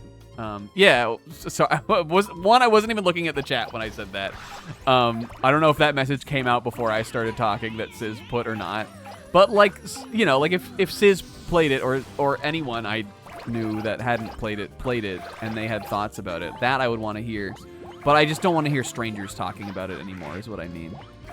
Because when it comes to that, I think everything interesting or annoying or anything that a stranger could say about the game has been said. Sort of. So it just... The idea of it is such a sort of stressful unknown that I would rather it just not exist.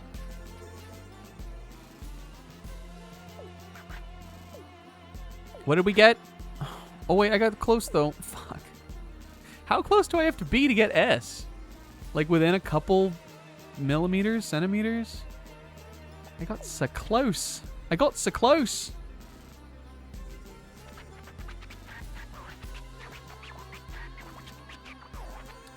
Yeah, Super Metroid, that's like one. What's your Time Bomb remake? Like Pokemon Black and White where we know it's destined. I don't know what that will look like if when that comes out.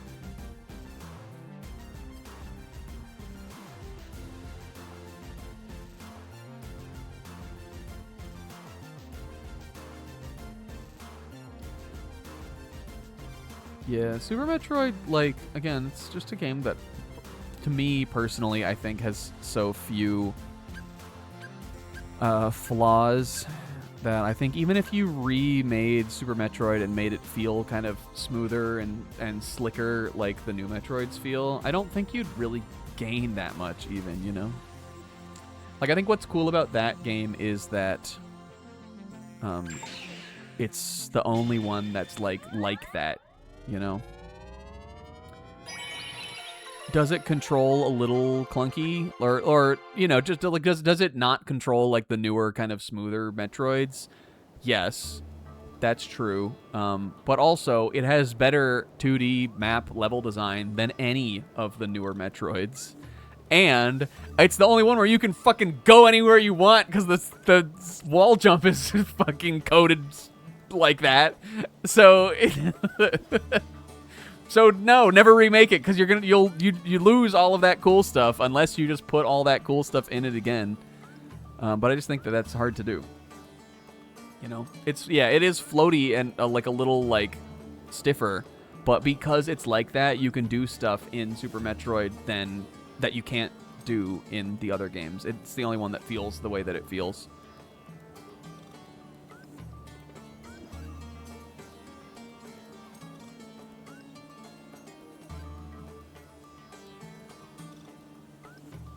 The new games, I think, have, like, more palatable game feel, but I also think that they feel just like a bunch of other games. But no game feels like Super Metroid. Other than that game. And, like, I don't know, a Super Metroid hack somebody made. Yeah, exactly, Kingo. You're like, I don't want to have to think about this. The other thing that I would, again, Star Fox 64 is another N64 game I really love. Even though, like, I wouldn't even say I'm good at that game. I have a very, very deep, like, childhood feelings towards that one, kind of. Mostly really just based around like the first time I ever played it and I was so blown away by it. Like that was enough to like stick in my head forever. So, and I would love for there to be another good Star Fox. And even though Star Fox has been a very shaky series, I also don't necessarily think that it is a series that if a new game did come out, I would be like, we know that's not going to be good. I think there's the potential for current Nintendo to like hit a home run with a new Star Fox. You would just have to make it like 64, but not 64 again. Which I think they could do. It doesn't sound that hard to me. But here's the thing about the leak is that if we get a summer direct and OOT remake and Star Fox 60 and a new Star Fox game, I'm sorry. If remake of OOT and a new Star Fox are like the big games, I don't want it to be real because that would be disappointing. Like it would be cool, but I would also like to be surprised sometimes. That just comes down to one's own personal stance on leaks. And a lot of things I don't really care about leaks for, like I'm fine to see them. But, when leakers leak something really exciting months in advance, that sucks. I think it objectively sucks, personally, if it ends up being real.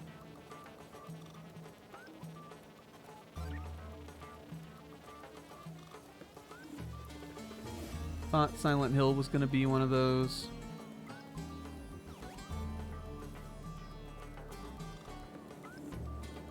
Yeah, the internet is still mad about OOT and FF7 being the best games of all time, which they were in 1997 and 1998 when they came out.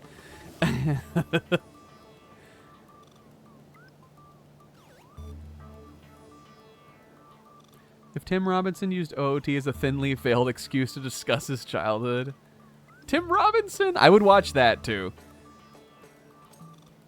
If Tim Robinson, the comedian, did a OOT video on YouTube, I would be on that instantly. Like stink on a monkey. Hypothetical KH1 remake, yeah, I agree with that.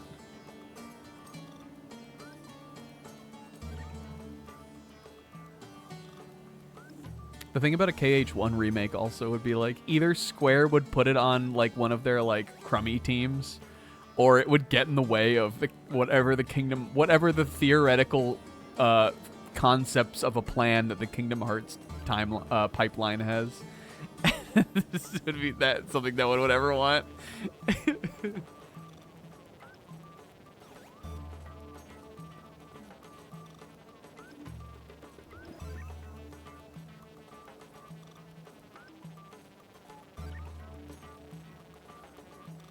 Melee HD.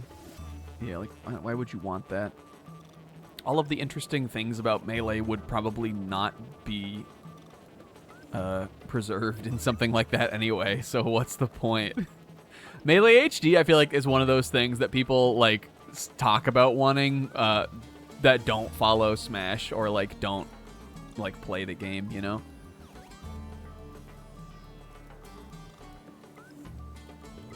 Some people will just be saying shit, including me sometimes, but...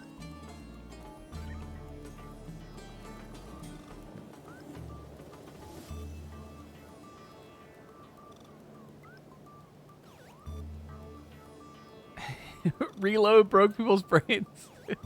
Reload did kind of break people's brains. And I mean, I think it's wrong to, like, pick that game and be like, this is the one everyone's wrong about just because I like this remake more. Because I think for any game, especially if you played it growing up, like I just said about OOT, you can pretty it up in every possible way, and people will be like, well, I liked the crappy graphics more. And I think that is totally fine and a stance that should be defended everywhere. But people Persona 3 Reload did break people's brains. Both of those things are true. Those things can still be true. And coexist.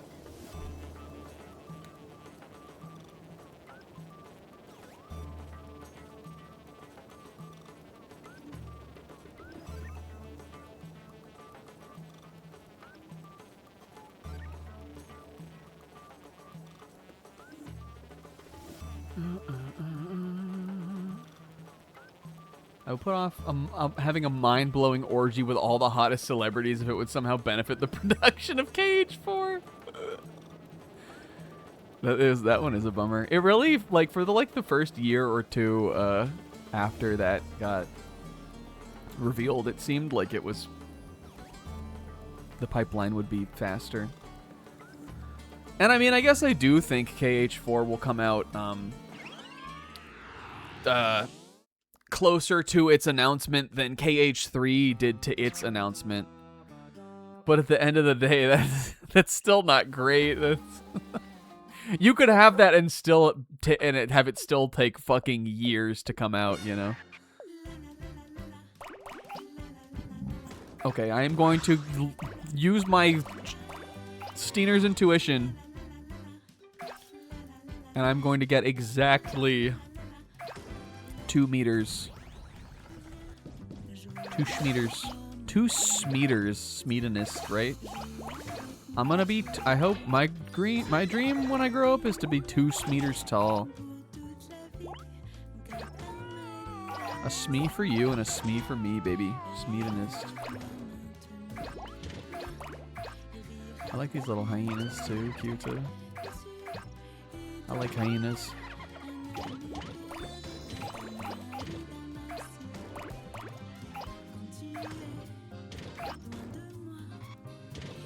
This is a little tanuki. Did you know that hyenas are on the feliform side of the carnivores, and tanukis are on the caniform side? Even though people think tanukis are raccoons, they're more closely related to, like, what are tanukis actually? They might be like, I don't know. That side of the animal kingdom is like a little sketchy to me always. For whatever reason, carnivora is like always hard for me to wrap my head around because there's so many critters that look the same and they're on opposite sides of the tree. But they're on the like canine, like dogs and wolves and all that side. I guess they call them raccoon dogs, but no, but they're not raccoon adjacent though. They're not that closely related to raccoons at all.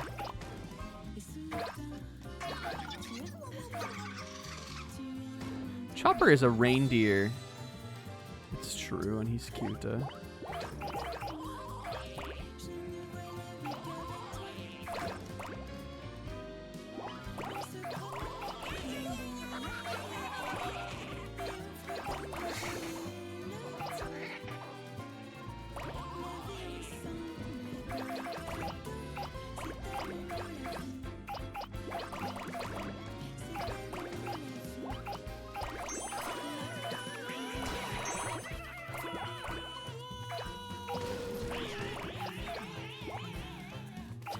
Do we think now, or am I too small?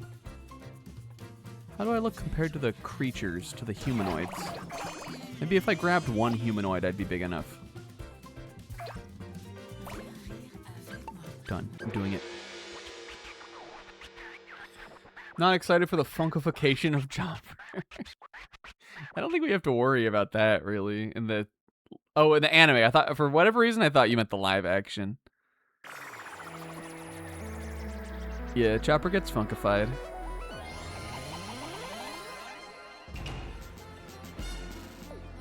Though, come on.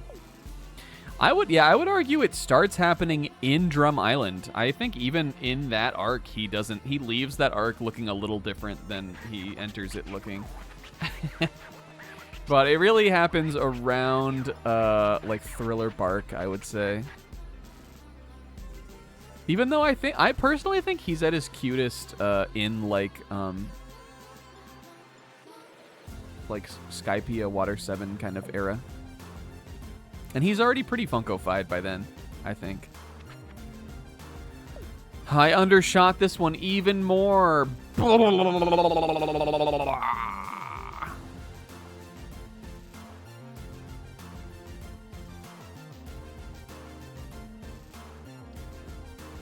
Moon dust.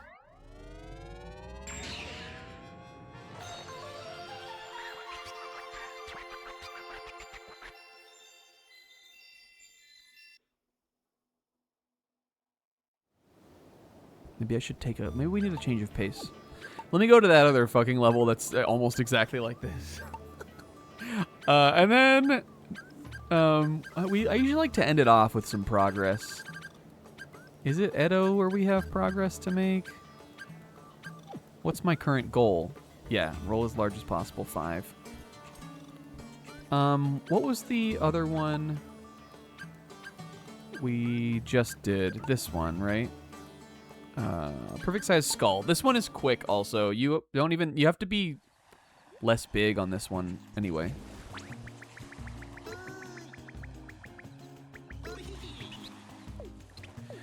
This ghost-ass guy. Yeah, that Lego One Piece live-action thing. That's where I'm a little bit like, has this escaped me? I remember liking One Piece in 2006. The 4Kids dub that everybody my age thought was fucking stupid and for babies was about to get canceled anyway. Nobody knew about it. Naruto and Bleach were the popular ones and nobody liked One Piece in America. And now I look at One Piece and I'm like, I'm happy for it. I'm happy it's become such like a global phenomenon. But a Lego adaptation of the One Piece live action show on Netflix. I'm not really. It's cute. I hope it's cute.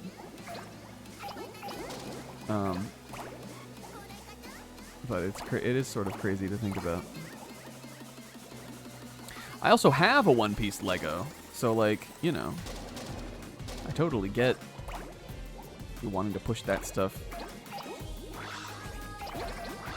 I just also at the same time it feels so removed from what I love, you know. If I look at the One Piece Lego show, I'm like, you aren't the thing that I fell in love with. I don't know what you are.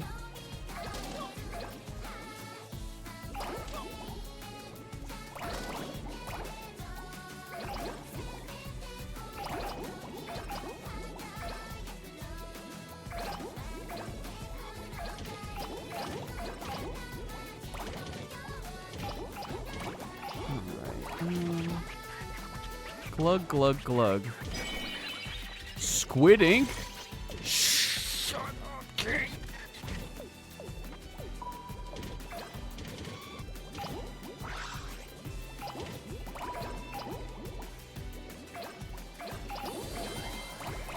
We just sized up. Do I think this is 25? It's too small. Oh. Interesting. I didn't know that you could do this. Alright, well, let's collect just a little more. This changes everything. Except we know it can be undershot, right? I'm gonna get this, and I'm gonna get these matchboxes. It still won't let me submit. 25 centimeters? It can't be that much bigger than this.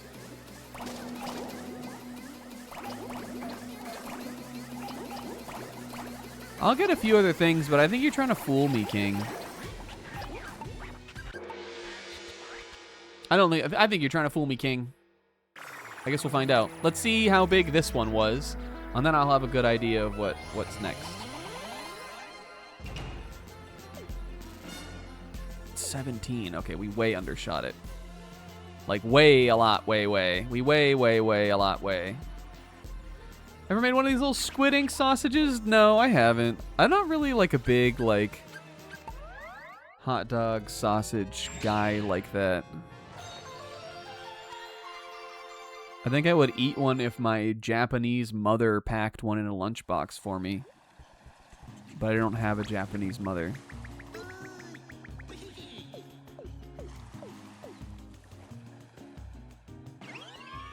Moonchild game? I don't think so.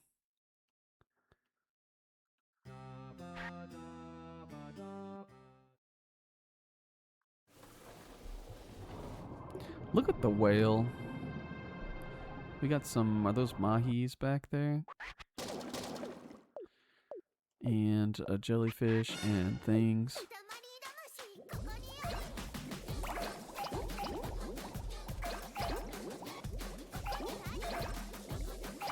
Moonchild, is it like a new game?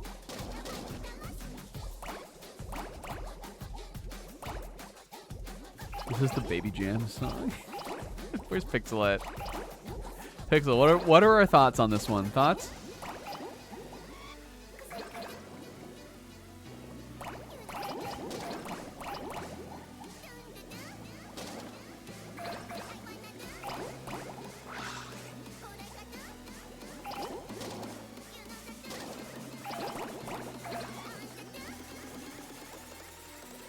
Yeah, tell us who would be most likely to stream it. I like that idea. All right, okay.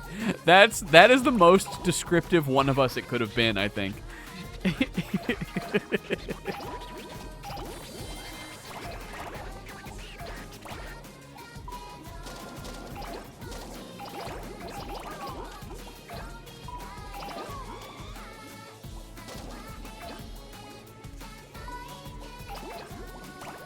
I don't think I've seen that at all.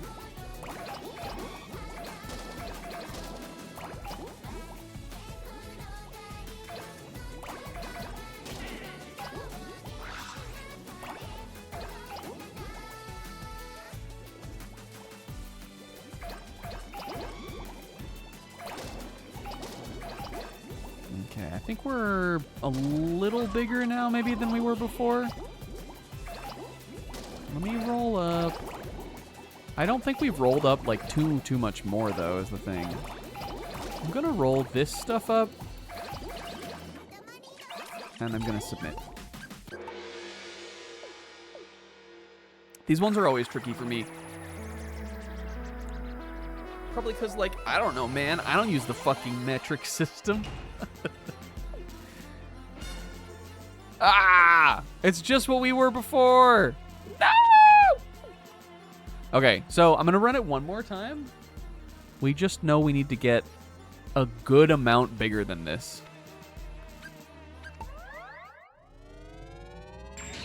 I wish they would let me just retry right away on these. I'm also bad at judging distance.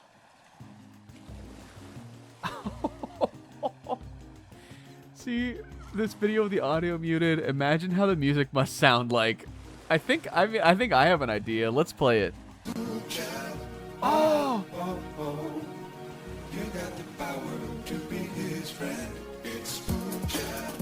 Yes. Yes. Yes. It's the beginning of a new and excitingly different story. Wow, that's incredible. I'm not going to play the whole thing on here, but I'm going to go back to this. That owns Moonchild. Oh, oh, oh. That was a fucking Jet Set Radio sample in there too. I think that's from whoever it is that did that sample is the same voice as I don't understand what's going on here, like that one. I think that's all from the same. I don't know if it's a sample pack or if it's like some, you know, person who has a voice that sounds like that, but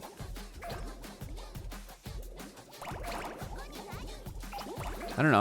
I think we should try to convince Comb to play Moonchild. I mean, it looks terrible, but like, I fucked with the vibe. I fucked with the vision. You've got the power to be his friend. That's cute, huh? Comb, you want to play Moonchild for the Amiga? Can it be played? We said it was unreleased, right? Did they release it? Did they get the files? Can Moonchild be played?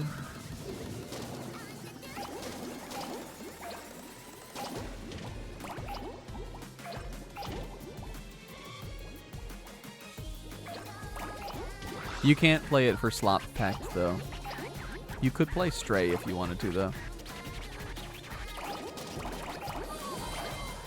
I mean, you can't, but, like, if you wanted to, Comb, you could play Stray. Just... I'm not saying it's my call. I'm not saying that's my call to make. I'm just saying what I know is true about the world. You could play Stray if you wanted to.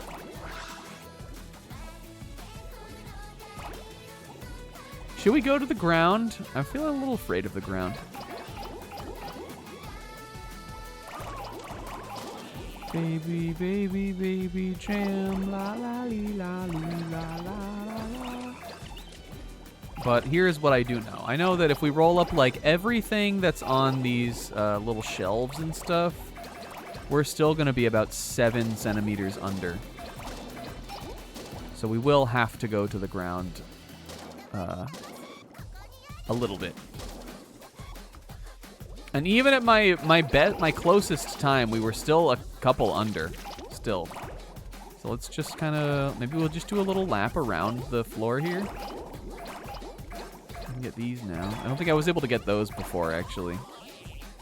Unless that was a different level. Let's round us out a little here.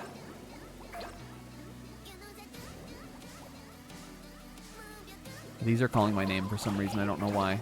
These little darts. Okay.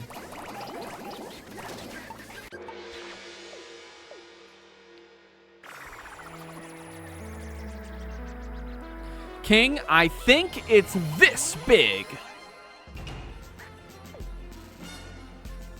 Oh! Within 2 millimeters! Ah! Hell yeah. You love getting a win like that. And I'm making it a star. If you think I'm not, you thought wrong. Zap. I don't hear that fucking song anymore also. King token. Alright, and we're right in front of the thing too. Oh, grumpy face. Okay. Voyage at sea, that's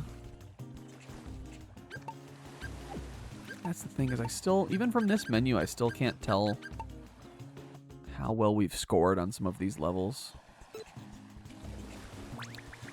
Which to me frustrates me. I think it should be like that. But we're probably pretty close to done here. We played a lot of levels in this ocean world. Okay, I think we'll go back to Edo and we'll finish off strong. I just saw what this level was called. Cow Bear Pasture! I don't think I'm ready yet. I don't want to do it yet. Have we done any Resable? Resable, I don't think has appeared in some of the worlds. Like I don't remember seeing. Oh, the Stone Age isn't done yet. Also, it might appear in the Ice Age. Let's do one of these too. I did say I wanted to check this. Let's go look at this.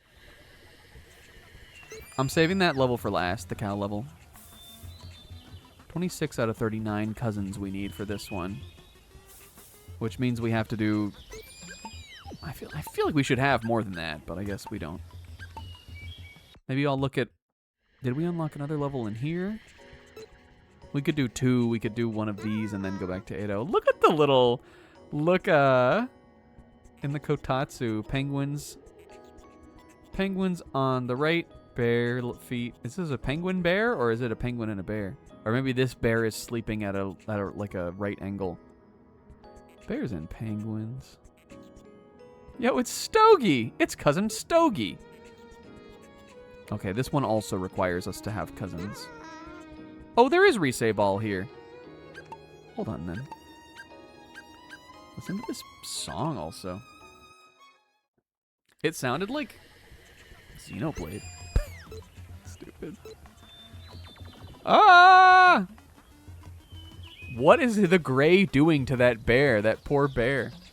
Was there Resable in this world? I swear, like, sometimes it takes time for it to unlock. All right, we can do a Resable and then we can end off in Edo. Maybe if we do that one, it'll take me to the next time period, and then we'll have that open. Maybe we'll just go to play to the next time period, but I won't do a level in it. Okay. I have to pee again, though. I'll be right back. This time I'm leaving Comb in charge. Comb's charge. Again, it will be like 1 second. Okay.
I betch. Oh, we doing a little silent reading? And Pixel is playing around.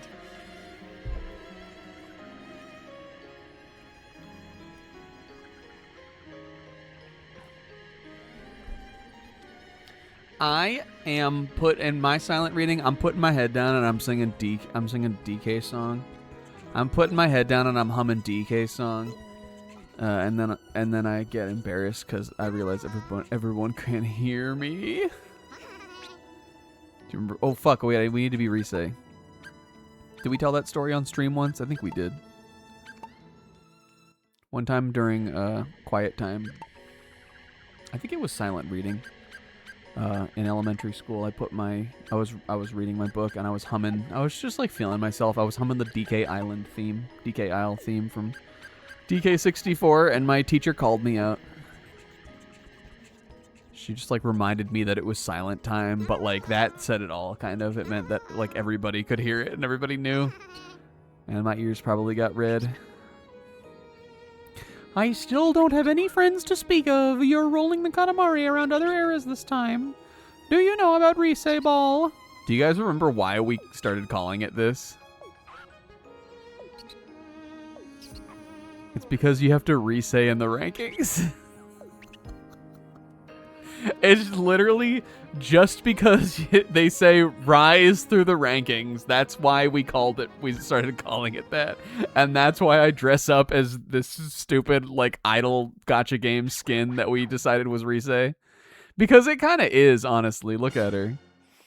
You know what remake I do want to play is the Persona 4 remake. And I hope they change all the voice actors. I love that game, but like, I think the Persona 3 reload on it genuinely is like really good. I mean, I guess I also didn't play that, but I watched Steeper play it.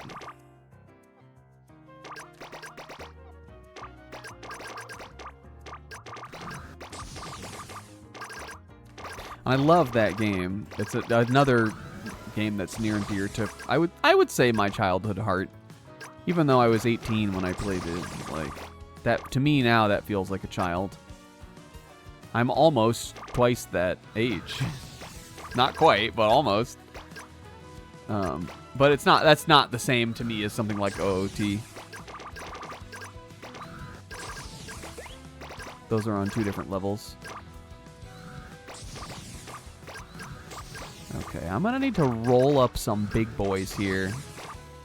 Like, do I think I can get slip if I get these little bubbles? Wash tub! Ah!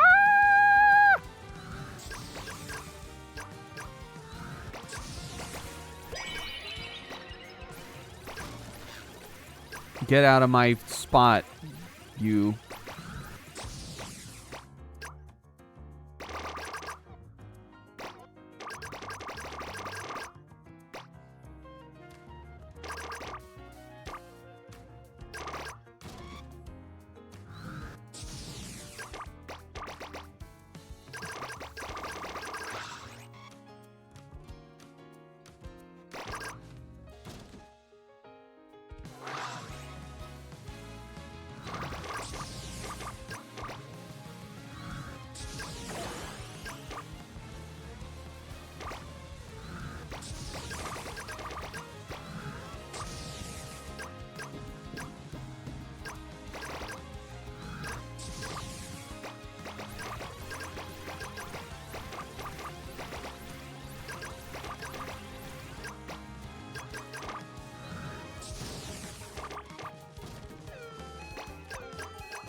Wait, what? I'm supposed to talk. I was just doing a bit. I was being quiet for... I was being quiet, like, accidentally for, like, a little bit. But then I was like, I wonder if I can see how long I let it ride until someone notices something. We were already calling the character Rise Zebra. But then he said rise through the rankings, and I was like, oh, let's go get Rise, and we'll come back. Rise Ball, and then so it was born. Bonus time! You can never defeat me in the bonus round, guys. You just have to learn this. Because I got a buddy. Largest diameter, though, I may not have had. Shoot. I lost to Upeo. But I don't think that he... that is a cute little slip over there. Pink slip with the little caveman thing. I think I still won, though. Because I don't think Upeo had a... What is his weird-ass Katamari also? A little clay glob?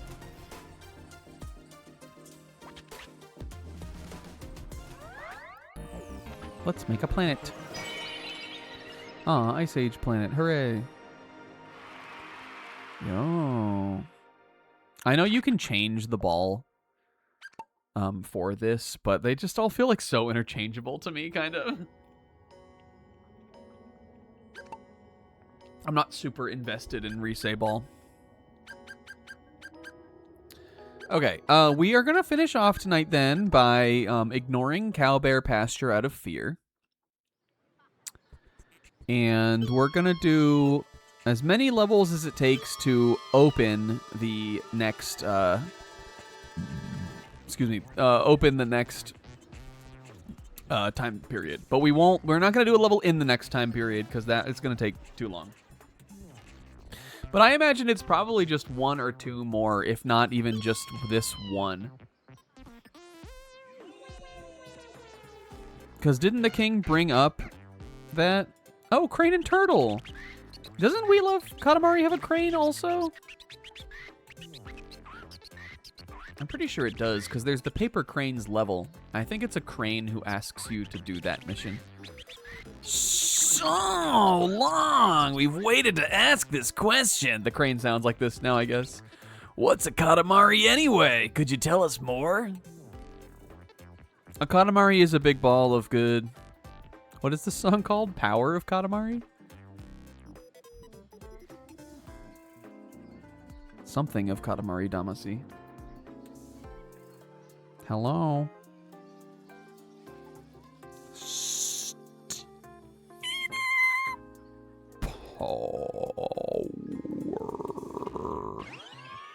Power of Katamari Damacy. Well, that sounds final. The good old days. This happened, that happened. The prince. Oh, fuck, wait, I'm playing Rise. I don't want to be this. She's not allowed to do this. Cosmos has seen its fair share of chaos. She's only allowed to play Rise Ball. The Katamari never fails to resolve all our problems. You may be wondering, what is a Katamari? When was it invented, and for what purpose? Well, think about it. We'll think about it. In the meantime, Prince, roll us a Katamari, would you? No, I'm leaving. We could play a slip, though. He's Prince-like. I'm skipping this. We're not seeing this yet. No, no, no, no, no, no, no, no!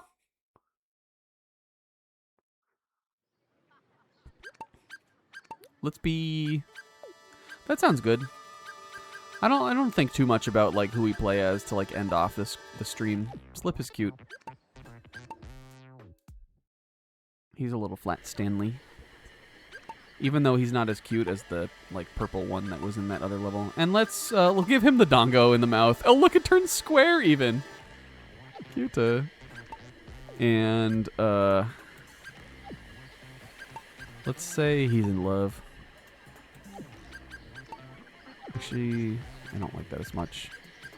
Let's say he is a dinosaur. And maybe he... Maybe he is a pirate, too. Hooray! It's as easy as that. He runs like Ed from Ed, Edd n Eddy. Look at him. Isn't this the spitting image of Ed? That's Ed, look. He runs like Ed. Okay. Greetings, Your Highness. Shut up. And you shut up too. I got Resident Evil to play after this. I am gonna do that though. I am gonna play Resident Evil after this. Resident Evil is like a hard title to say like quickly when you're talking. Resident Evil.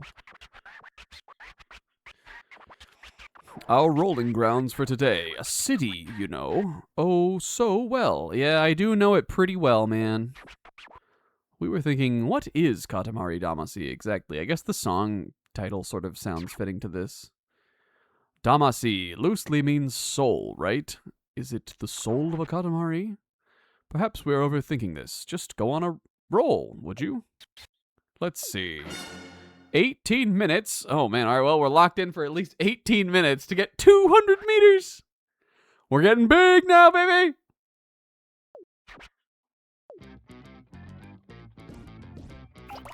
Right away, right off the bat, we got this. Look, it's Kentaro.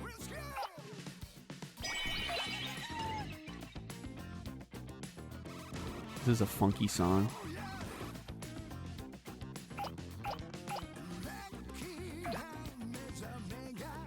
Oh, and this is a Katamari alumni too. I recognize that guy's voice instantly. Where are my other Katamari heads at? Come, maybe only. That is okay, Mr. Sunshine. He's the guy who does the ending theme to Katamari 1 also. I love that song. It's definitely that guy. Easily. Extremely recognizable voice.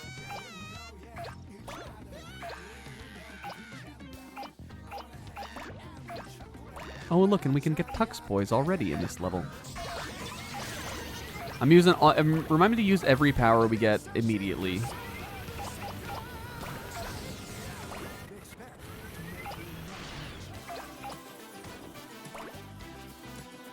This time I'm actually being quiet just because I want to listen to the music.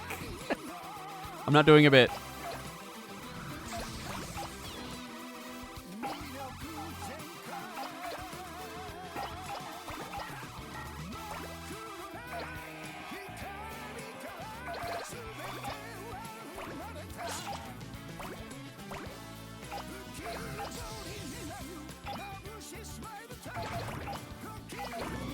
Matsuzaki, yeah. He does love. Soon I got it timed.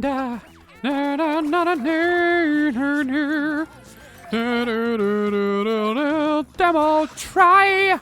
When you know the 2 English words in the song.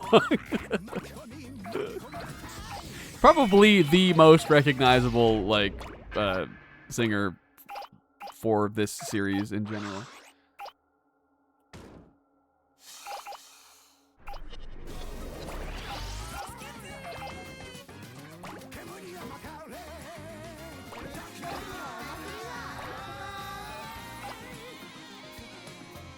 Oh, look, the Tux Boy rainbow up on the pirate ship.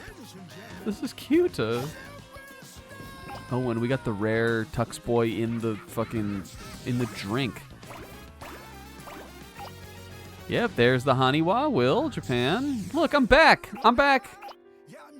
And I'm back on my feet. Full circle. Oh, the Ankylo here is helping these guys do a little prospecting. Love that. Love to see... all of the worlds cross and collaborate. I have another dinosaur thing to tell you guys that is so super cool that I didn't realize until I was watching one of the previous streams back. And this is not something not another thing that Snack made a mistake about and had to correct. When we were in the Egypt level, we were doing that one where we had to... I think there were 2 Egypt levels like this. But we were doing that level where we had to fulfill the king's, like, silly requests. The king of Egypt, like the pharaoh, not the actual king. Although he was talking to, boy, was he. The one that, in that little, like, town in the ancient Egypt world, there was a Spinosaurus, and I remember being like, What the fuck is Spinosaurus doing here? He's just hanging out with these mummies? I remember pointing it out that he was there, because he's pretty, like, prominently in that level. And I just thought that was funny. But then upon, just thinking about it absent-mindedly as I was rewatching that episode, because I went to go get a thumbnail from that, or like a screenshot to make my thumbnail for the YouTube VOD, I realized that the reason Spinosaurus is in that level is because Spinosaurus is an African dinosaur. His fossils have only been found in Egypt and Morocco. And the type, like the holotype specimen of Spinosaurus, meaning the first one that was found and described, his full scientific name is Spinosaurus aegypticus, indicating, of course, that Spinosaurus was found in Egypt, and that's why he's in the ancient Egypt level. I bet that's a pretty savvy little dinosaur fact, just kind of hidden in the level. But I gotta imagine, like, he has that someone on the Katamari team must have known that, and we're like, hey, we're doing an Egypt level. Why don't we stick Spinosaurus in there? So that was cute. I wanted to give you guys that fact.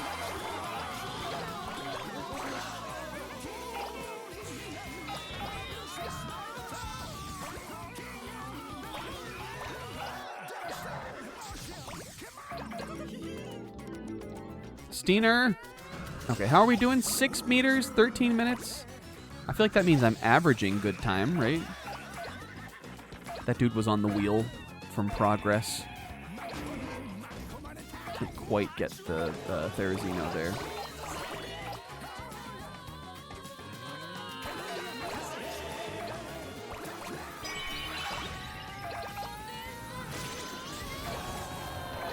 I'm not sure right now if this is really going to help me all too much, having this rocket, but can I get the Torii gates?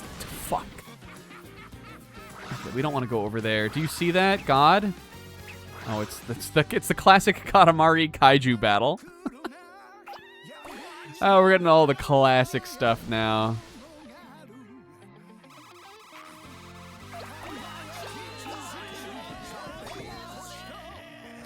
Okay, I'm feeling a little aimless on how to get bigger at this stage. Once we can start getting buildings, I'll be sitting real pretty. But until then, it's gonna have to be like living beings and some of these somewhat bigger structures. But that just sort of puts us in kind of a crummy spot that I'd like to get out of. This is useful. Okay, trees, though. Trees is good. Okay, buildings we've got. I think I'm going to head over there as soon as I can. Oh, and a king elephant.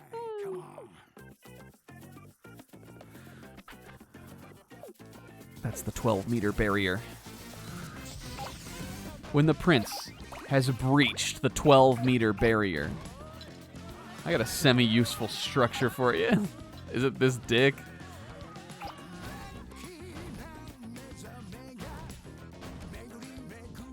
Ooh, listen to this song. This is a jam. I'm gonna have to listen to this one off stream. Yes, I can finally get the Brontosaurus.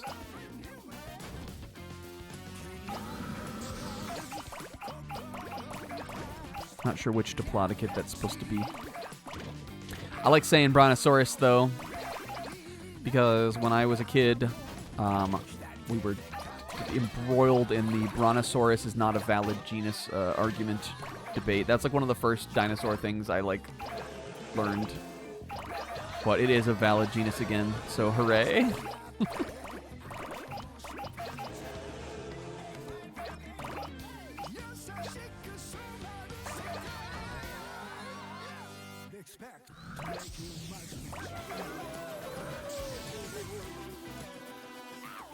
Can I get big turnip? Yes, satisfying. Oh, Cerberus? Did I just get big Cerb? I didn't get big Cerb. Cerb? There we go. 3-headed dog, though. I'll have you know that's Cerberus. Cerberus? I'll have you know that's Cerberus. I learned that from The 100 line. Yo, we're getting to like Gintama levels of Edo. This is cute, actually. It is like they're sticking with the Edo period like theme, but now they're like it's like modern. We're in the Samurai no Kuni here. I'm pretty hyped, I think. I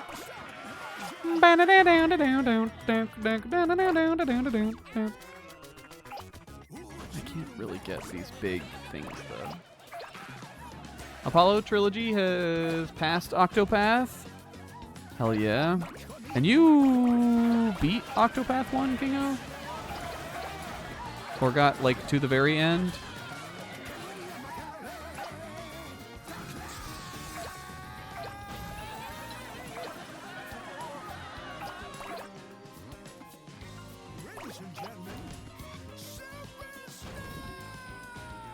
Okay, I don't like, though, that I can't get these big, houses here. Let's do a little trolling on the beach.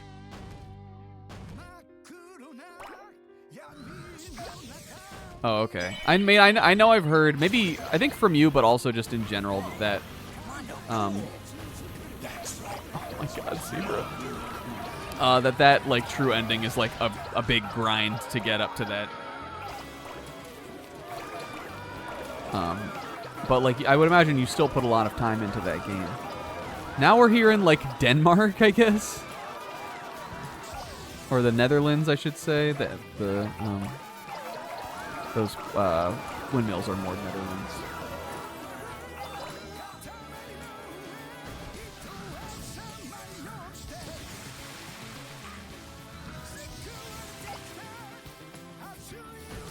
Re-downloading Tinder? Hell yeah, Will. What have we to lose? Fuck. I'm not even halfway there. But eventually, again, we are going to get, like... Eventually, we're going to get dummy.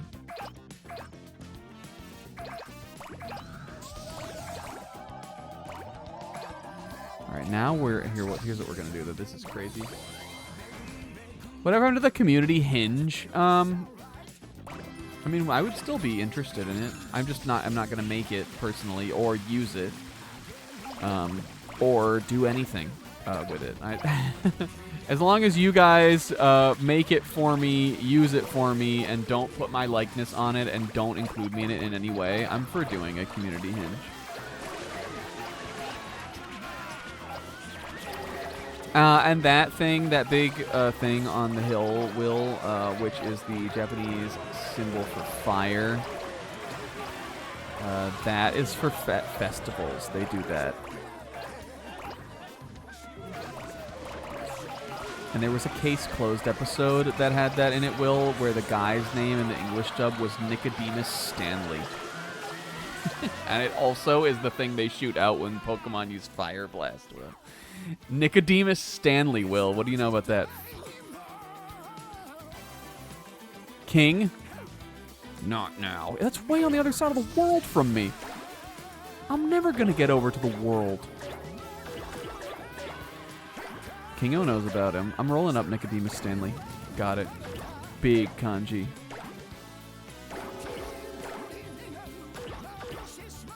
Yeah, I also thought it was a man when I was a kid.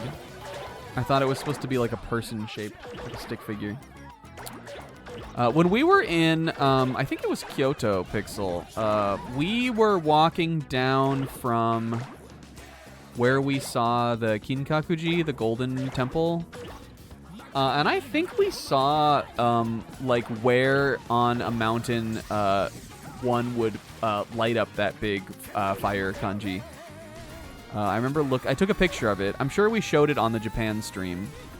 But it wasn't lit up. I mean, it was daytime, and I think, again, that stuff is only done when there is, like, a festival or some type of holiday or thing going on in Japan. But I was looking up at this mountain, and I saw kind of, like, a rough patch that was in the shape of that. And I was like, I bet that's one of those things, like Fire Blast. Okay, we are almost at 100 meters. You mammoths are Mammothean in size. Where is this? Utopia?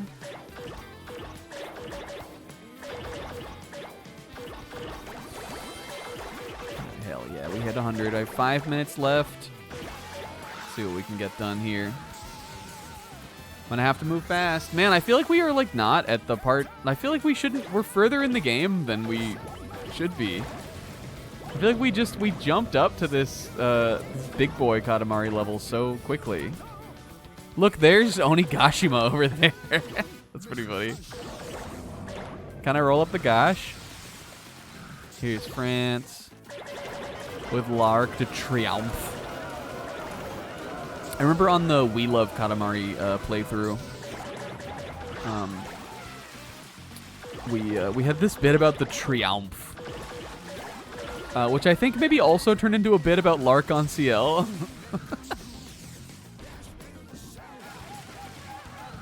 And I'm sure I talked about that great teacher Onizuka opening that I love.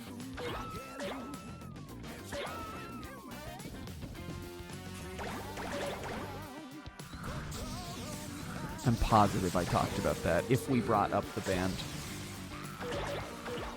Because that is their best song, IMO, even over the one from Full Metal Alchemist.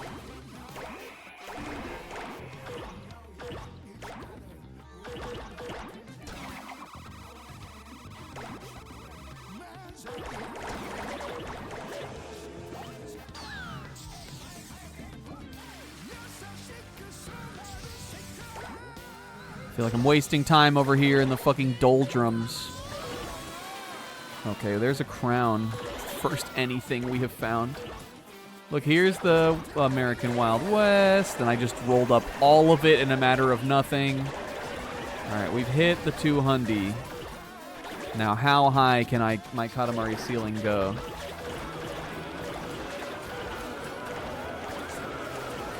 Yeah, that Driver's High song, that song is like a scream from one's soul, but in like the most like optimistically positive way that something can be, I think.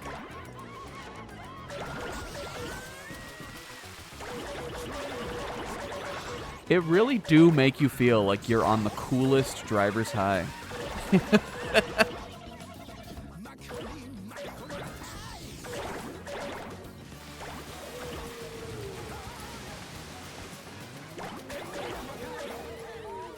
Oh, big land of the big Tux boys. Man, we are gonna need the rocket to like really get around to some of these areas. Oh, and look out! Rolling and getting bigger. This is the essence of Katamari Damacy. Roll the Katamari to all new heights. Look, and he's chasing his queen. All right, can I roll up these things on the gosh? No. Alright, we gotta go out into the world here, though.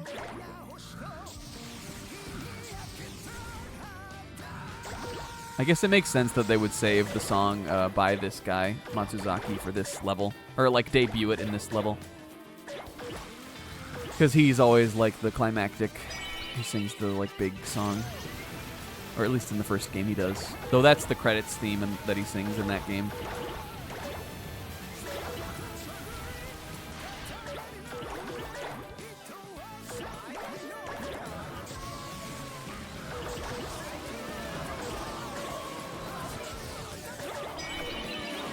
But in the credits of Katamari 1, you roll up the entire world. You roll up the continents and all the nations of the world and all of that into harmony. But at the same time, death. Dang, there's all kinds of stuff out here, though. This is huge. Yeah, we're at C rank now. I have a minute left. Probably not looking great. Here's the future world. Give me that giant robot. Fuck. God, my dad is so much bigger than me still. Me when I'm talking about my dick.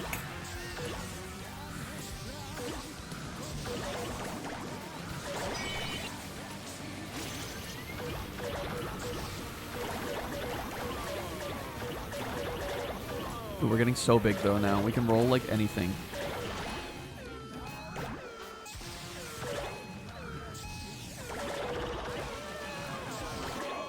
Let's get at least B. Fucking Shenlong. No, no, no. Oh, that is... Look, that's Elbaf over there. Let's go to Elbaf to finish it off. Elbaf or bust baby. Fuck. No.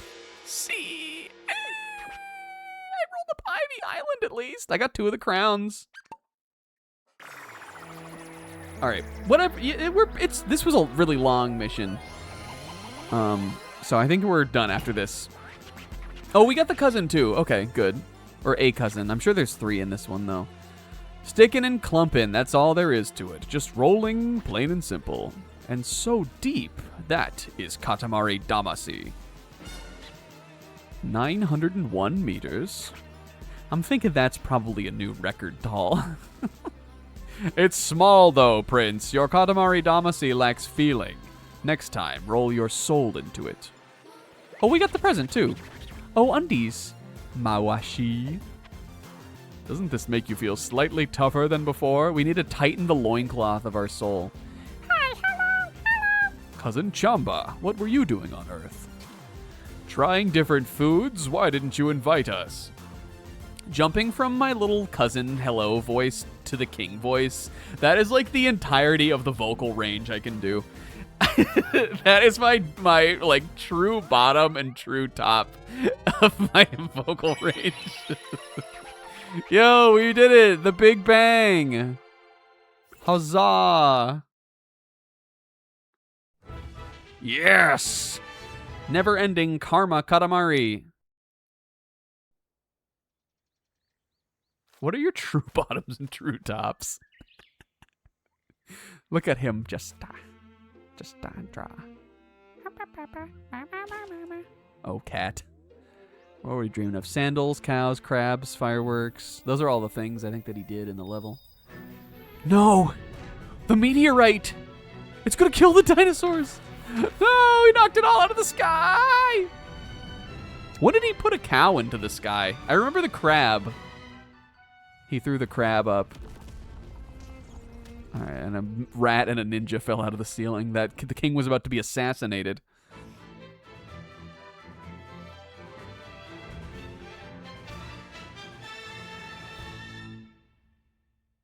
I wonder if this is going to tie into the story. Is there a meteorite about to land? Uneasy, we feel. Something feels off. Let's have ourselves a look, shall we? Here we go. Oh. What is this, the story? There's a huge gaping hole in our cosmos scroll. Space level? And it's inhaling all the stars we worked so hard to make? We must promptly plug the hole at all costs. But an ordinary Katamari is too puny to plug such a huge hole. Oh, wait a minute, idea. This job may be doable if you rolled the Earth itself. Collect a few more Earth memories and we can bring it all back. It's decided then. Quickly, off to our final era. A universe-level threat that's not the king. Space era! Future! Oh, current time.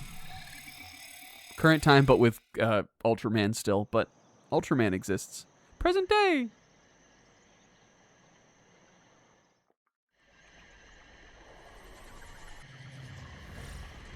We're definitely getting close on the plot. We've reached the present. The Earth, just as it appears today. Apples, Givela. Trumpets. Look, we literally have Apple, Givela right there. The first soundboards. Ammonite. And all that jazz. The art of dying.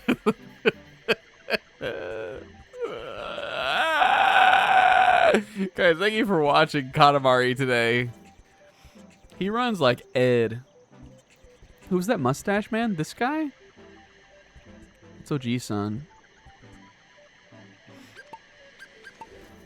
Alright, let me look at what we got left to clean up. Chamba.